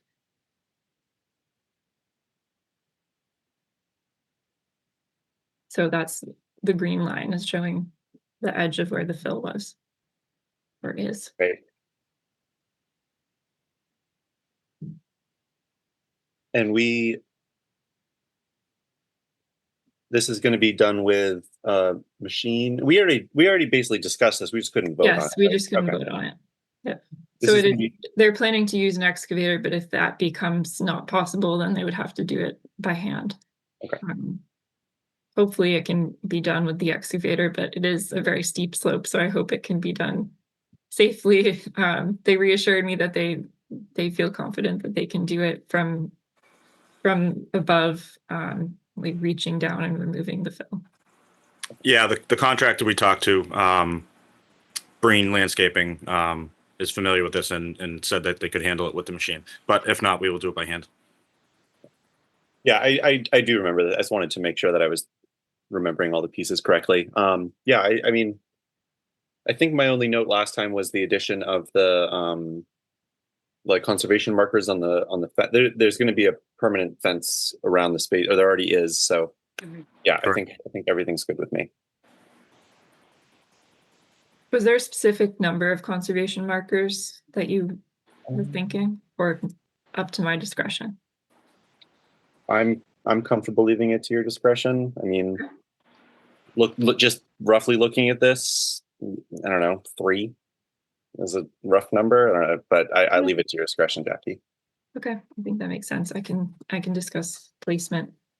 There's 2 gates there. We can put them there because that's the only way of getting out back there. Okay. Yeah. That makes sense. Yeah, Yeah, that that's makes great. sense. If you put a third, it's in the middle and it's kind of irrelevant because you can't get out back there. Understood. Yep, that makes a lot of sense to me. Okay. So Is we there a just- photographic Go ahead, please. image that kind of shows? Yes, I'll Um, show. I briefly went to it earlier. So this is the area of fill. Okay. And then I do have other images for their RDNI application if you want to see the, I don't know if it shows the fence, but you can't see the fill from that. This is the fill behind the fence. Can you also enlarge? I can't enlarge it on my screen. Can you? I would love like to be able to this. see it bigger. Oh, that's better. Okay, thank you. So what happened? How did all this landscaping? See, I wasn't at the meeting where this was presented. You know. Yeah. So this came up. Sorry, I didn't mean to interrupt you. So this all came up. We demolished our house in the process of rebuilding. Part of our garage was in the 100 feet wetlands. So that's how Jackie and Jackie's predecessor came kind of involved in this. Upon visiting the site, they saw this. We've been there since 2017. Yes, we have dumped yard debris, leaves and grass and such there, but this house has been there since 1972. So I assume that everybody prior to us did it as well. So I think that's how this has grown over the years. But now this is years and years of yard work. Yep, and now it's on our plate. Yeah. Okay. Yeah. Yep. Does that answer your question, Maureen? Yep. And the plan is just to get in there, clean it out, and if you can do it with a small excavator, great. If you have to do it by hand, Correct. Right. Yep. you got to do it by hand, Correct. like old-fashioned bucket brigade. Yeah, it's all laid out here. We had Thor come in with William & Briggs. I'm not obviously the professional here, but he has it laid out pretty well. I think. Okay, seems straightforward. And Jackie, we're just looking, are we looking to ratify the enforcement order or just approve the restoration plan? So we never issued an enforcement order officially. We issued a violation notice asking for this work to be done. We certainly could issue an enforcement order to make it an official order, but we have requested that the homeowners take action to address the violation through the violation notice. And I think even if we handle it under the notice, we should take a vote to approve the plan. But it's up to the commission whether to issue the enforcement order. Typically you would with something like this where restoration is required, and fill removal, but I Well, think we at the probably, last meeting, we had decided to, or not the last meeting, but the prior one, I think the commission had decided to issue it as a violation notice. I guess so then, bear with me, if they complete the restoration work, then would they be without an enforcement order, would they be entitled to come in and get like a certificate showing that they've complied, or that what have people been getting? They've been getting like a certificate of a return to the A pre-existing. return to compliance letter for an enforcement order. We could still do a return to compliance letter. But for an enforcement order, you would vote to rescind the enforcement order when the work is completed. And all is in compliance again. Okay, but where we don't have the enforcement order, we just have a violation notice. I guess the second part of my question is, because we're also going to talk about potentially requiring that they install a silt fence to contain any erosion, and then I think you noted here limiting disturbance to existing tree roots, to the extent possible during removal of fill by excavator from above or by hand. Is all of this incorporated already in their restoration in the documents they provided, or how will we memorialize this without an enforcement order? Do we cover? Yeah, it's not really memorialized without an enforcement order. Okay, so it seems to me like we probably should issue an enforcement order that incorporates that violation notice and then basically entitles them to come back to us for that certificate of, compliance. That way you've closed this out and you've got proof that you're good to go. I think everybody probably Yeah. wants that. What do the rest of the commissioners feel? That seems like the clearest and direct way to do it. And, the homeowners want to have the record accurately depict their compliance. So I think it makes sense to.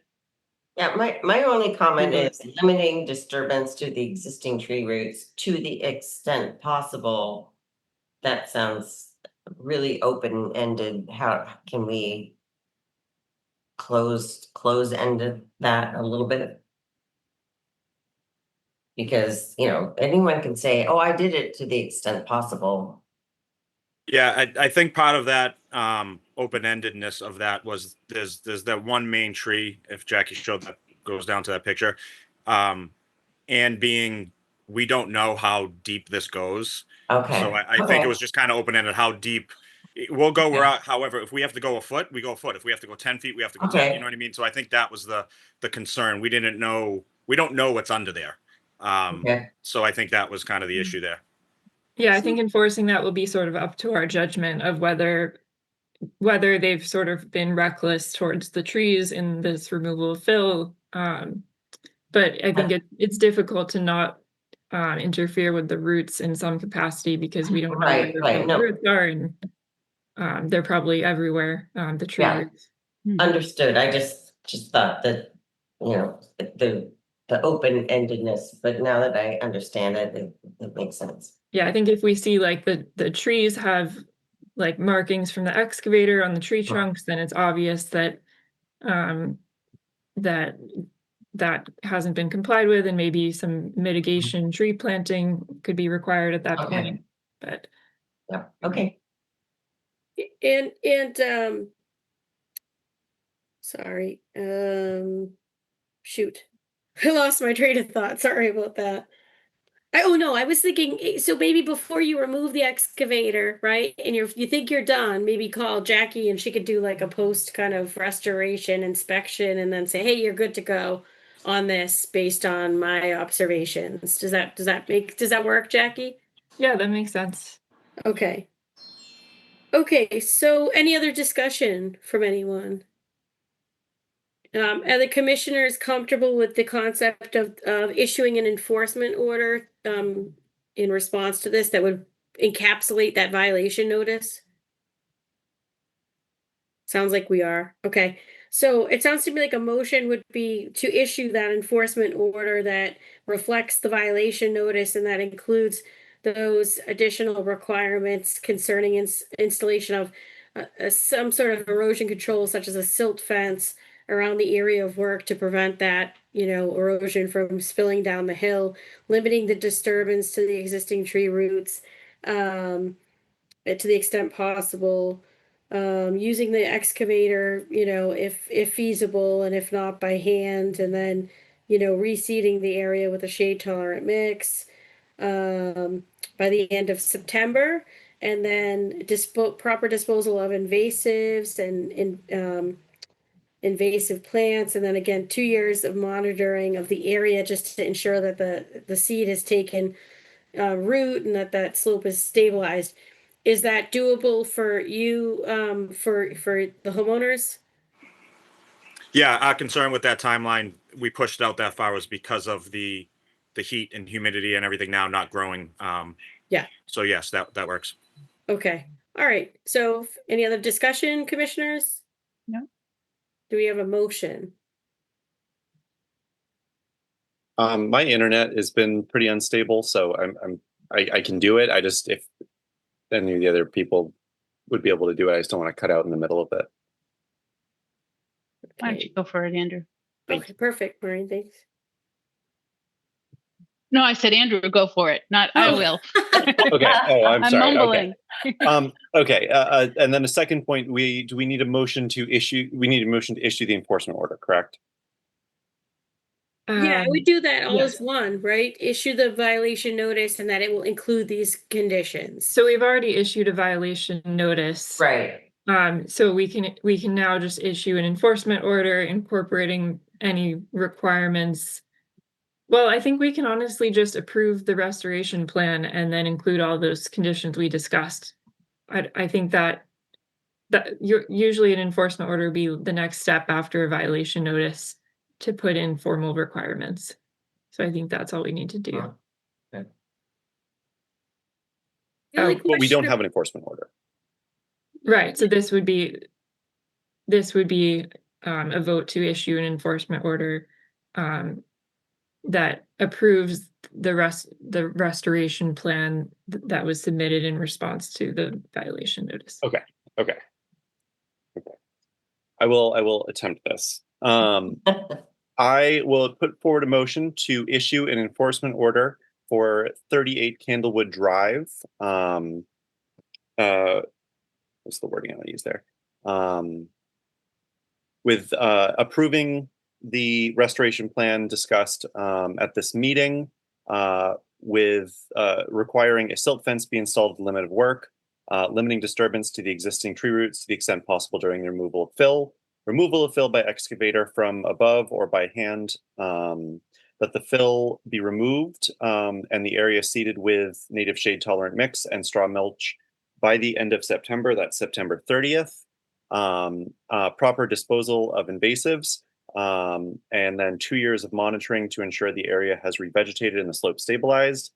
And then I'll pause my motion here. Do I need to add a note about Jackie being contacted before the excavator is gone, or just leave that to the discretion of? Yeah, you can include that. Okay. I think Contact you conservation did agent. not include the conservation markers. Yeah, conservation markers. Right. Okay. I will restart my motion, continuing where I left off. Sorry, can I just step in? Yeah. So if my motion. If we do not end up using the excavator, that point becomes irrelevant. So, and if I do remove the excavator and Jackie is not happy with the end result, I guess we'll call it, then I'm going to do it by hand anyway. So I don't really see the need to put that in. She has to approve the end product anyway, right? Whether it's done by hand or by excavator. It would make sense to just have me look at it before you seed the area. with Okay. new seed mix. Perfect. Thank you. Okay. Beginning my motion again, or continuing my motion from where I left off. Also with the requirement that the conservation administrator be contacted and come on site before the reseeding occurs to confirm that everything was done correctly, and that conservation markers be attached to the 2 gates, or as the discretion of the conservation administrator sees fit. And are we including monitoring? That's already included, right? I think I said that. Yeah, okay, sorry. No worries. I think that's my motion as it stands. Do we have a second? I I second the second. motion. Okay, who's seconding it? I heard Maureen first. Okay, Yeah. Maureen seconded. How do we vote on this? Is Jen DeCarlo aye? Andrew Mulholland, aye. Jane Wheeler, aye. Maureen Bresnian, aye. Excellent. Okay, so now you can move forward with that restoration plan. If you have any questions, you reach out to Jackie in the office for guidance. Now, the next matter Thank you. you're also here about, which is RDNI 2025-16. This is for 38 Candlewood Drive as well, map 43, lot 2, Hardigan homeowner. And this is a request to remove concrete around the existing pool and replace it with permeable pavers. And for installation of a patio and walkway. Do you want to tell us a little bit about that project? Yeah, so going back to what I said a little while ago, so we demoed our house, and part of the house, about a 8 or 10 foot, 10 by 10 kind of triangle, was within your jurisdiction.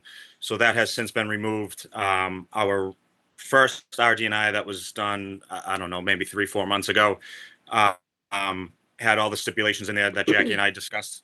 Good night, buddy. Sorry. Good night. That Jackie and I discussed.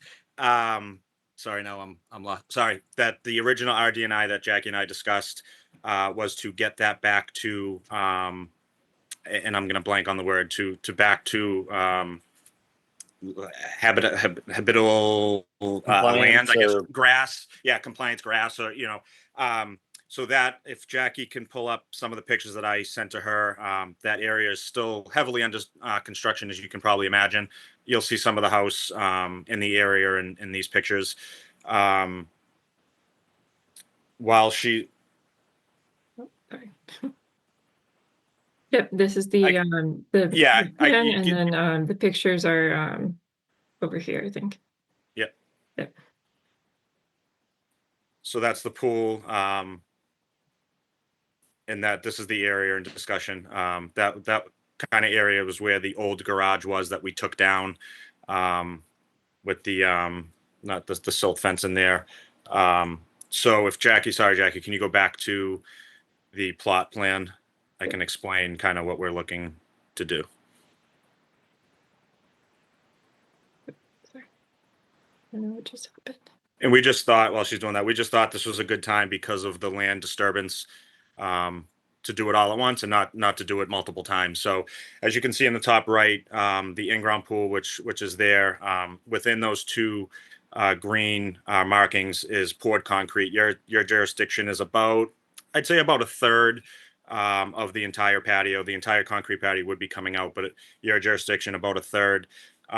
We were hoping to pour a kind of a walkway coming from the front left of the house where the driveway is out to the back, along that red line and to the right. So the largest section is that blue triangle, which was the old garage that has since been removed, is about an 8 to 10 foot section, left to right, and then similar up and down as well. So that's what we're looking to do. And again, timing, I think this is the best time to do it so you don't disturb the land twice.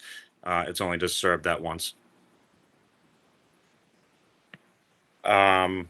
Sorry, and I can keep going.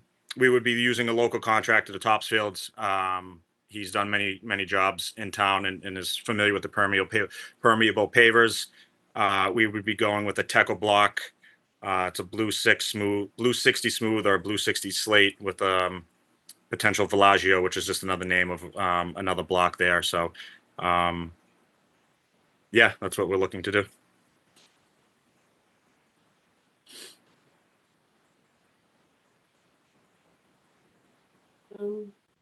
I mean, you're just replacing existing concrete. Seems pretty reasonable to me. It looks like the standard for our review is whether this is a truly minor project, a proposed project or activity that would have a negligible or no detectable impact on the resource areas or their values and functions protected under the general wetlands bylaw and regulations. And by my estimation, it seems that this is a minor project where That it's, with positive impact if they're going permeable. yeah. Yeah, so I guess part of it is existing concrete and part of it is grass. So it's a trade-off in that sense. I think obviously in the part that's existing concrete, this would be an improvement. But then in the areas that are currently grass, it would not be an improvement. So then it's up to the commission whether we consider that to be meeting the definition of minor projects with negligible impacts on the resource areas, or if we would require an RDA for the part that's not in the footprint. I think that's an option, but that's up to the commission based on definition of RD&I and what qualifies for that.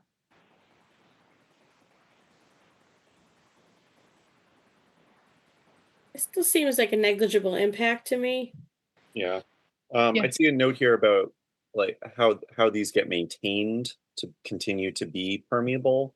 I guess what's your, I'm assuming something kind of comes with the product that you're going to be using on what's the best maintenance practices there.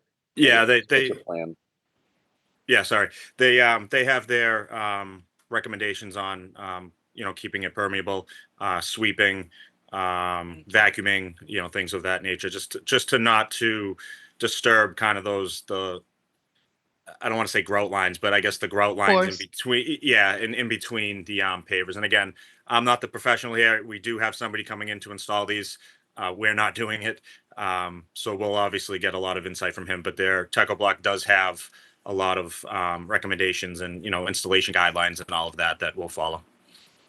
Is there like a sealant? So it does the water permeate through the paver itself? And if so, is there a sealant product that we should recommend that you use or not use? So they do have Techo Block has on their instructions, sealant products and all of that, and it does permeate right through the product. And they want you to keep the grout lines clear, so the water can come down. And I will tell you from digging a brand new foundation on this property, water is going down. It is 100% sand. I've knock on wood, I've never had any issues with water in the house or anything like that. It goes down pretty well. So I don't expect any issues. There's never been runoffs or anything like that.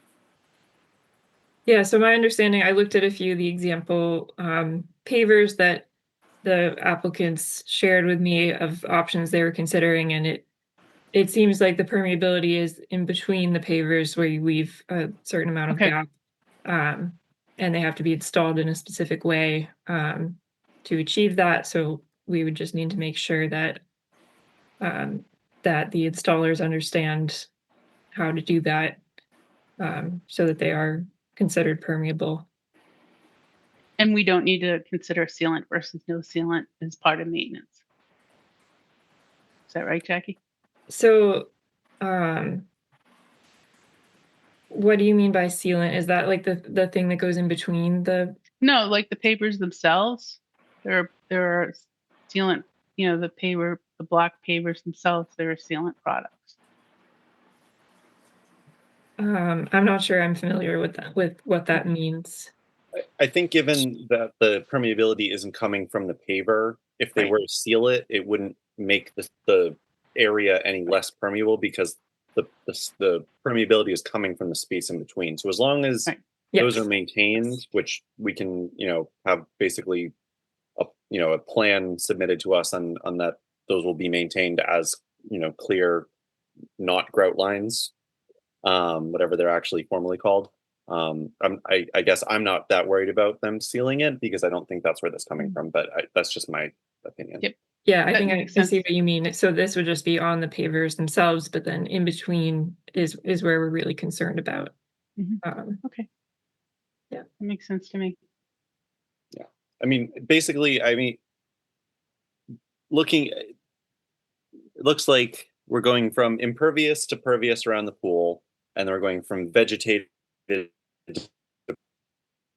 you start to break up. Oh. in the rest of it. Yeah. Did I cut off again? Just a Um, tiny Going from bit. vegetated to Vegetated to, we're going from impervious to pervious around the pool and vegetated to pervious elsewhere. So, I mean, the overall impact, I think, basically is just losing the grass, which, I mean, yeah, I would guess it's fairly probably negligible. becoming slightly less pervious going from Sure. grass to pavers, but then the other area is becoming more pervious. So it's like a give and take in different areas. Yep. An offset. Yep. Yeah. I mean, I'm comfortable with this being negligible impact. But yeah.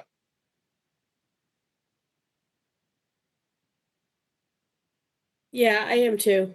I think anybody else want to weigh in? So I mean, our options would be to either, limit it to the area just, of current disturbance, or if it sounds like we're all kind of in agreement that that all the work is proposed is negligible. Yeah. So we can just deal with it as proposed. All right. So do anybody want to make a motion on this? I'll Sure. make a motion on this. Awesome. So I make a motion to issue a determination of negligible impact for RDNI 25-16 at 35 Candlewood Drive, map 43, lot 002, with standard conditions, including the condition that a maintenance plan for the permeable pavers is submitted to the conservation agent and approved prior to starting work, and the permeable pavers are maintained according to the maintenance plan, and that de-icing chemicals shall be used sparingly and only those recommended for permeable pavers. Yeah, I just want to add, that was 38 Candlewood, not 35. Sorry. I don't know if 38? that makes a difference, Sorry. Yeah. I'm mildly dyslexic. I amend. No, I am. I amend the motion to issue a determination of negligible impact for RENI 25-16 at 38 Candlewood Drive. Perfect. Do we have a second? I'll second that motion. And how do we vote? Jen DeCarlo, aye. Andrew Mulholland, aye. Jane Wheeler, aye. Maureen Bresnahan, aye. Okay, great. Good luck with your project. Thank you. Excuse me, if you have any questions, please check in with Jackie in the office. Thank you for your patience. Coming problem. back to us tonight. We do really appreciate it. No problem. Thank you. Have a good everyone. night. Appreciate Have a your great Good time. night, everybody. Good night. Bye. All right. So next, we really are getting close to the end of our agenda. So thank you for your patience, everyone. The next matter is RDNI 2025-17. This is for 13 Perkins Circle, map 27, lot 17, Heliotis. I'm sorry if I mispronounced your name. This is for installation of a fence. Is someone on the call for this application? I don't see them on the call. I think they were planning to attend, but I'm not sure why they aren't here. But I can present on behalf of the applicant for what I know of the project. So the applicant and homeowner, John Heliotis, is the applicant. He and his wife previously filed the notice of intent for the deck and the addition. And I visited the site to discuss the project with them on July 3rd. Their dog was unfortunately hit by a car and passed away, which is very tragic. And so they would like to install this fence for the new puppies that they are adopting as a safety measure. They had suggested a post and rail fence with mesh as an option, which I can show. This is their fence ideas that they were thinking of, two different options. This one or this similar idea. And so this is all within existing lawn area. It's not within the restoration planting area that we had required for riverfront mitigation. That part is outside of this fence. So those restoration plantings are outside the fence, off, like, behind to the right. So this would just encompass the lawn area, and their deck and patio area. Um, so for a fence project like this, I don't know if I've had one with this commission yet, but um, the Wetlands Protection Act states that um, we can approve a fence as, or we can determine it exempt from the regulations if it is not constituting a barrier to wildlife movement. So that's up to interpretation, but in my past experience, in situations where there's a dog that needs to stay within the fence, um, and we don't want the dog getting out, but we also don't want larger wildlife getting in, and like a coyote and interacting with the dog, it probably wouldn't be beneficial for the coyote to have that experience. Um, we would be concerned more about just like smaller wildlife like salamanders or things like that. So just having a 4-inch gap under the fence is what I previously have required, but I don't know what this commission has typically required for fences, so I'll leave that up to discussion. That sounds like similar to what we've done in the past. I don't remember the exact height, but 4 inches sounds like the number that we've used, but I'll defer to Jen on that. Yeah, I don't recall the exact dimensions of the gap, but I am, can you show us the overhead again? Because I'd be curious to sort of like see, um, we don't, do we have anything, so it's like, it comes off the house, runs along the side to some sort of structure. Is that like a structure in the front or a driveway? So here's the house, here's the walkway in front of the house, and then the Perkins Circle is the roadway. I don't know if you can see my cursor. Okay, yeah, sorry, I do see it says Perkins Circle there. I think that's like a weird shadow effect of the trees. Is Yeah, making so it it's look like a not the triangle. clearest I think that's a image, but road. the driveway is off to the right, so the fence does not include the driveway. So The driveway we don't kind of see curves to the right and then meets the road off screen to the right. And, But and we don't see the resource areas on, Yeah, so the resource Yeah. area is in back. It's so there's riverfront area. I can try and find, okay. it was in our prior order of conditions, probably Right. from one of these meetings. Yep, so we previously approved the deck and stairs and the sunroom, and this plan shows you can see that walkway and the house. You can see the driveway to the right, and then you can see the tree line and the conservation mitigation plantings, which are not included within this fence. And then you can see the mean annual high water line up in the back of this and bordering vegetated wetlands.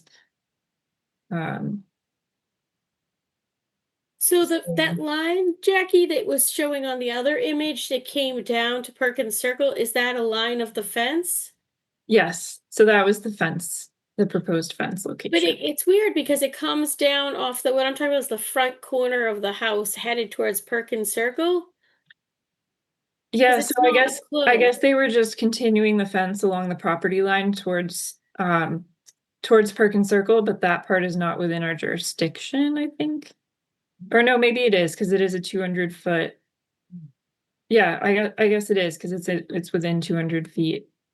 So that portion, I think, is just that they wanted it to continue along the property line, and it seems like that portion is not, oops, I have to go back to the meeting. That portion is not related to the dog, I would assume, because it doesn't It's not closed. goes. But I guess the reason I asked that is because I guess I wonder if they're gonna put mesh in that front. Are they gonna do mesh in the front too? because they don't really need it because it's not enclosed. And then I guess the reason I'm True. asking is that the back of the house is pretty fairly developed based on that other notice of intent plan. You know, there's a pool back there. There's a lot of stuff going on back there. And so this almost looks like an older image. And so, you know, it's like minimally impacting the wildlife going back. It's probably better that the wildlife's not going back there because it's not going to end up in the pool. But this like line coming down 1A, you know, it's not, it's An like just this, enclosure. it's like a barrier going to the street, but it's not like doing anything for the dog. You know what I mean? So it's Right, almost right. like, That's probably just property line. It's, yeah. setting up the property Yeah, line there. yeah, Yeah, yeah. I think they were running the fence along the property line. And that part, yeah, that part seems like it is Mhm, potentially just aesthetic purposes. So maybe mhm. we don't Oh, okay. want to approve the mesh on the fence in that area if it's not necessary. But that's up to the commission. Yeah, I kind of almost feel like they should not do the mesh from the intersection of the fence coming up since it doesn't, and then maybe we don't care so much about the gap because 4 inches, a dog still might get kind of, I mean, not that it's Right. like we care, Yeah. but dog might get hurt going onto the fence. Yeah. And it seems like there's a lot of little issues there with that gap with the wire. Um, yeah, it's almost like bad for wildlife to have the wire and have a 4 inch Yeah. gap. I feel like we shouldn't And potentially require. bad for the dog, if that's what they're talking about, you know, going through the you know, what Depends on what dog breed, is it talking about, you know? how big the dog. Yeah, Yeah, I wonder if it would be better to have like a piece of wood along the bottom of the wire rather than having it just dangling down. yeah. Um, I don't know. yeah, No, they were open to different we don't fence want to be options. liable for any pet injuries. No, I'm not even really worried about that. I guess my thought process is that if they didn't do the wire mesh on that front section, then technically wildlife wouldn't be impeded in crossing through the property and it can kind of like navigate around the fenced in area and get to where it needs to go. Because Yeah. I mean, it has to get, you know, it has to probably pass left to right and front to back. But if you like left off that wire mesh in the front because it's not serving any purpose, it's maybe aesthetics, but still that's kind of a stretch. 'Cause it's Right, just a yeah, we don't wire want to be fence. directing wildlife to the road. And then we're not, and then don't require the gap in the back so that, you know, in it, because I think in the past what we've seen is like stockade fences with a gap, you know, where it's a nice clean line for animals to pass through. But this is kind of different. It's like a shaggy, you know, I don't think we want to see like wildlife get injured going through this. So I know they did want a fence that would allow them a view of the wetlands in back, so they didn't want a stockade fence. that's fine. That's Yeah. But they were fine. considering like they were considering a metal fence, like with the Yeah. vertical metal pieces, so that maybe that would be a better option for them. They were open to different ideas, but they wanted like something that has a view of the wetlands and is around 6 feet in height.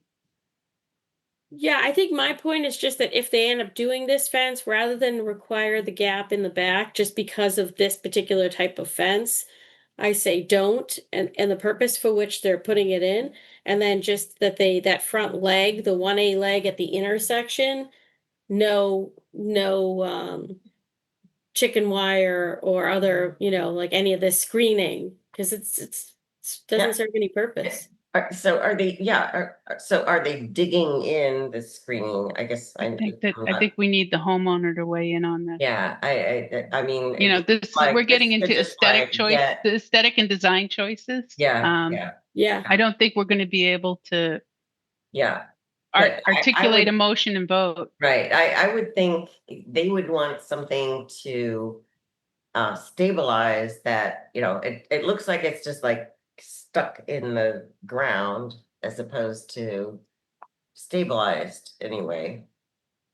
Yeah, so a creative animal could shoot through, do whatever. I don't know. That's beyond my comprehension, but Yeah. it just Great doesn't question. look like it's a very secure situation.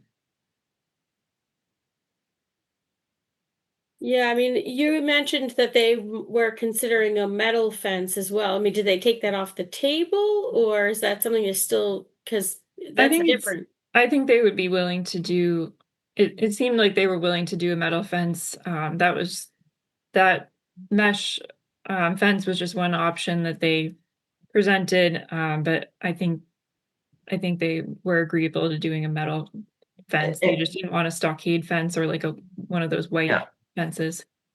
They should be telling us what their intention is, and that Yeah. way we're actually weighing and evaluating what it is they want to do. Because right now Yeah. we're like problem solving, but yet, Yeah, what are we Yeah. gonna do? Vote on something no, when they didn't right. even want that fence?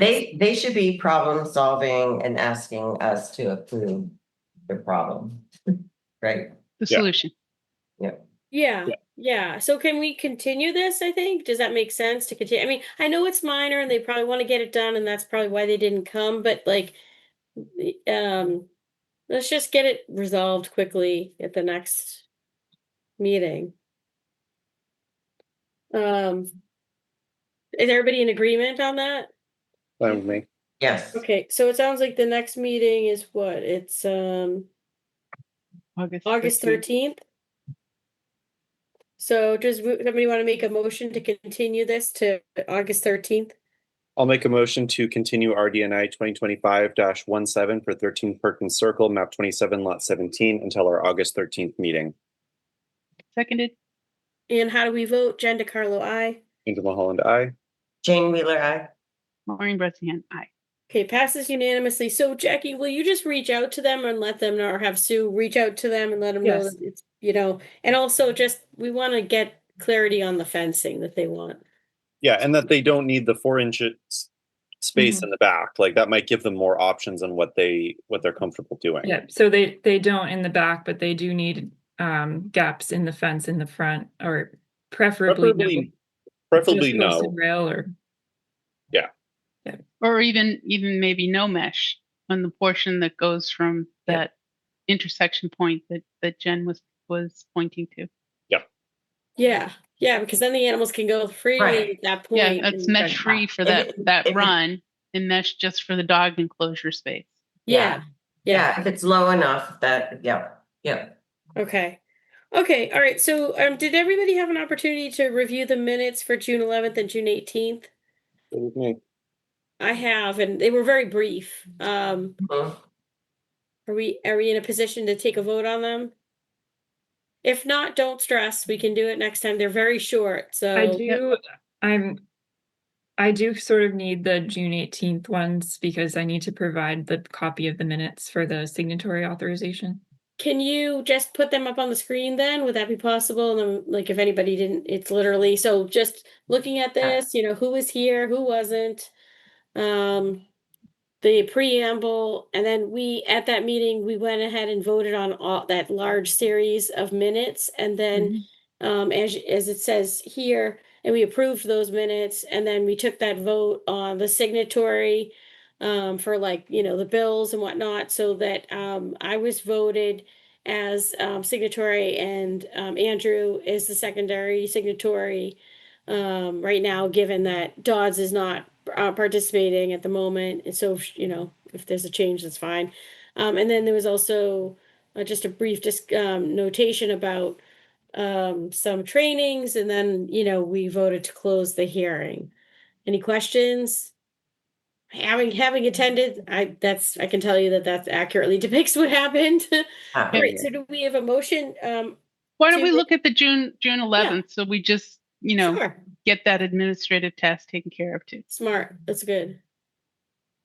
Maureen, it's good to have you back. It's really good to be back. I'm very, very happy to be back. It's awesome. Okay, so June 11th. So this, let's see, what do we have going on with this one? The preamble, who was present. I should note that wait, we didn't include I wasn't there on the 11th. Okay, we so didn't include Jane in the present or absent. So we need. I we believe can't- I believe I was there. Yes. Yes, So, yeah. But then but only yeah, half. so we can approve this with the amendment that we add Jane. So But I was only there for the first part, so. okay, probably I can make a note of that. Yeah, I wasn't present. Yeah. I missed. Maybe I was editing these and I meant to make a note of that and then accidentally deleted. Yeah, and that Maureen was not present. Well, we Maureen was can not also present. just table this one and just approve. Yeah, let's table this one and just get a cleaned up version for the next time. Okay. Yeah, so why doesn't everybody just commit to taking a look at that in between and then reaching out to Jackie if any other changes, if you were there, that you know, just do that in the next week and then if she can make those changes and then we can vote on it at the next meeting. Does that work? Or Chris can make the changes. Yeah. However you want to do it. So do we have a motion on the June 18th meeting minutes? I'll make a motion to approve the June 18th, 2025 meeting Okay, I heard that. minutes as written. Okay, do we have a second? A second, Andrew's motion to approve the June 18th meeting minutes as written. I think I need to, what's the word? I Abstain. can't approve them because I wasn't there, whatever that You is. technically can, but if you would choose to abstain, that's fine. Yep, abstain, I abstain. Okay, so how Jackie, do you want me to, Jackie, do you want me to edit the June 11th? If you'd like to, And then, if I'm happy to do it, but if you'd like to go ahead and do that, then okay. So we had, let me just make a Well, note. Chris, why don't we do this? Because it sounds like we need to maybe like review the June 11th and yeah, let's Yeah. wait until we see if anyone else has any comments. Okay. yeah, Okay.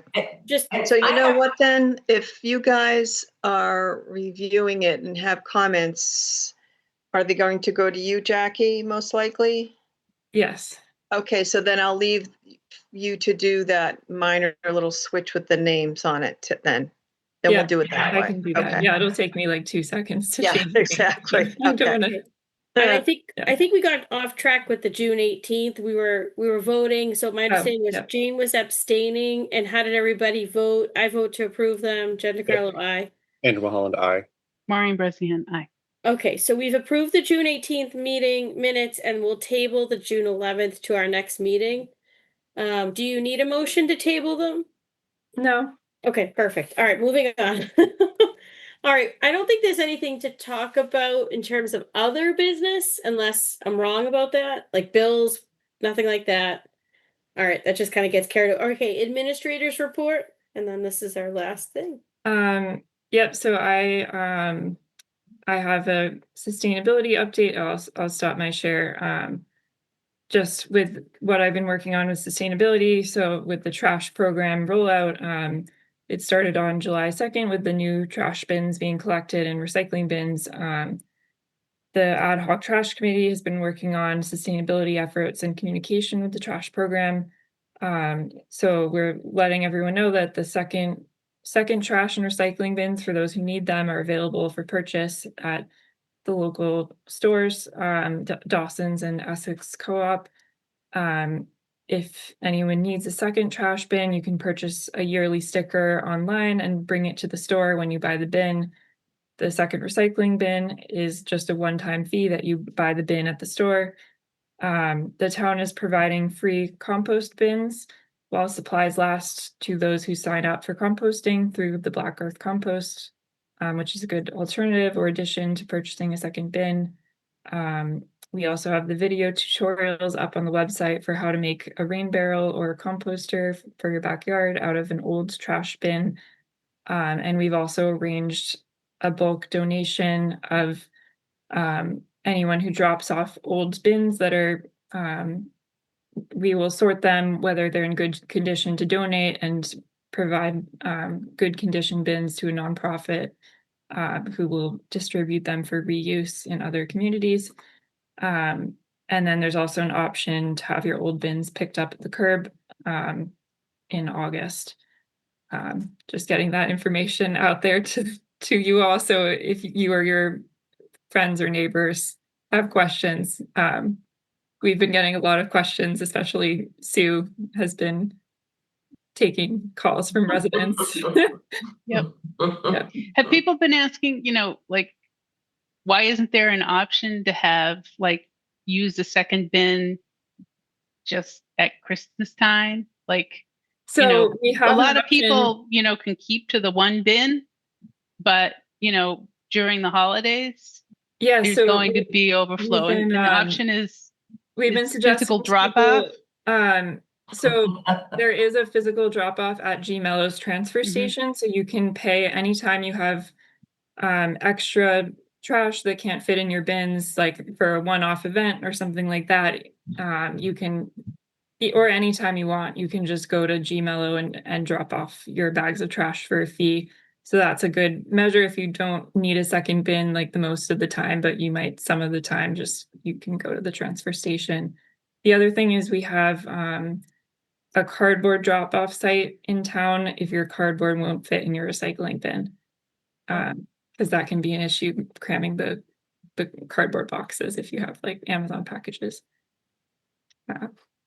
So we're moving out of town because we have a really long driveway and we can't bring that big bin down. That's what's inspired your I'm move. teasing. Yeah, no, I'm teasing. But I'm very glad, Jackie, that you're coordinating with the sustainability committee and, there needs to be some coordination there. So I'm glad to see that that's happening, but yeah, lots of people have been working really hard to on this trash program for like the past 6 months or more. And it makes sense. It's just for those of us who have the long driveways, we're like, we can't fit it in the back of our. We'll figure it out, or we'll move out of town, one or the other. Yeah, we have people who think they're too small and people who think they're too big. So Yeah. You're gonna get. There's no perfect solution, unfortunately. You're gonna get everything, but I think it's a good thing. It's a good thing. Yeah. Yeah, any other questions, feel free to reach out. But yeah, we're trying to incorporate sustainability wherever possible, but also inform people of what's going on. And then a last thing is that today's Jane's last day. And thank you so much, Jane, for all your participation in the Conservation Commission. And best wishes for your Thank move. you. Thank you very much. I may be back. Just not for the time being. Yeah. Where are you going? Yes, never mind. This is being recorded. Yes. Never mind. That's personal information. Yes. Meeting adjourned. Yeah. Do we have a motion to adjourn the meeting? Yes. I'll make a second the motion. motion. Okay. Oh, wait, I'm confused. Oh, Hold on. sorry. No, Jennifer go ahead, Maureen. recommended it, but there wasn't a motion. I No. motion to adjourn the meeting. Do we have a second? I'll second that. And how do we vote? Jen DeCarlo, aye. Andrew Mulholland, aye. Jane Wheeler.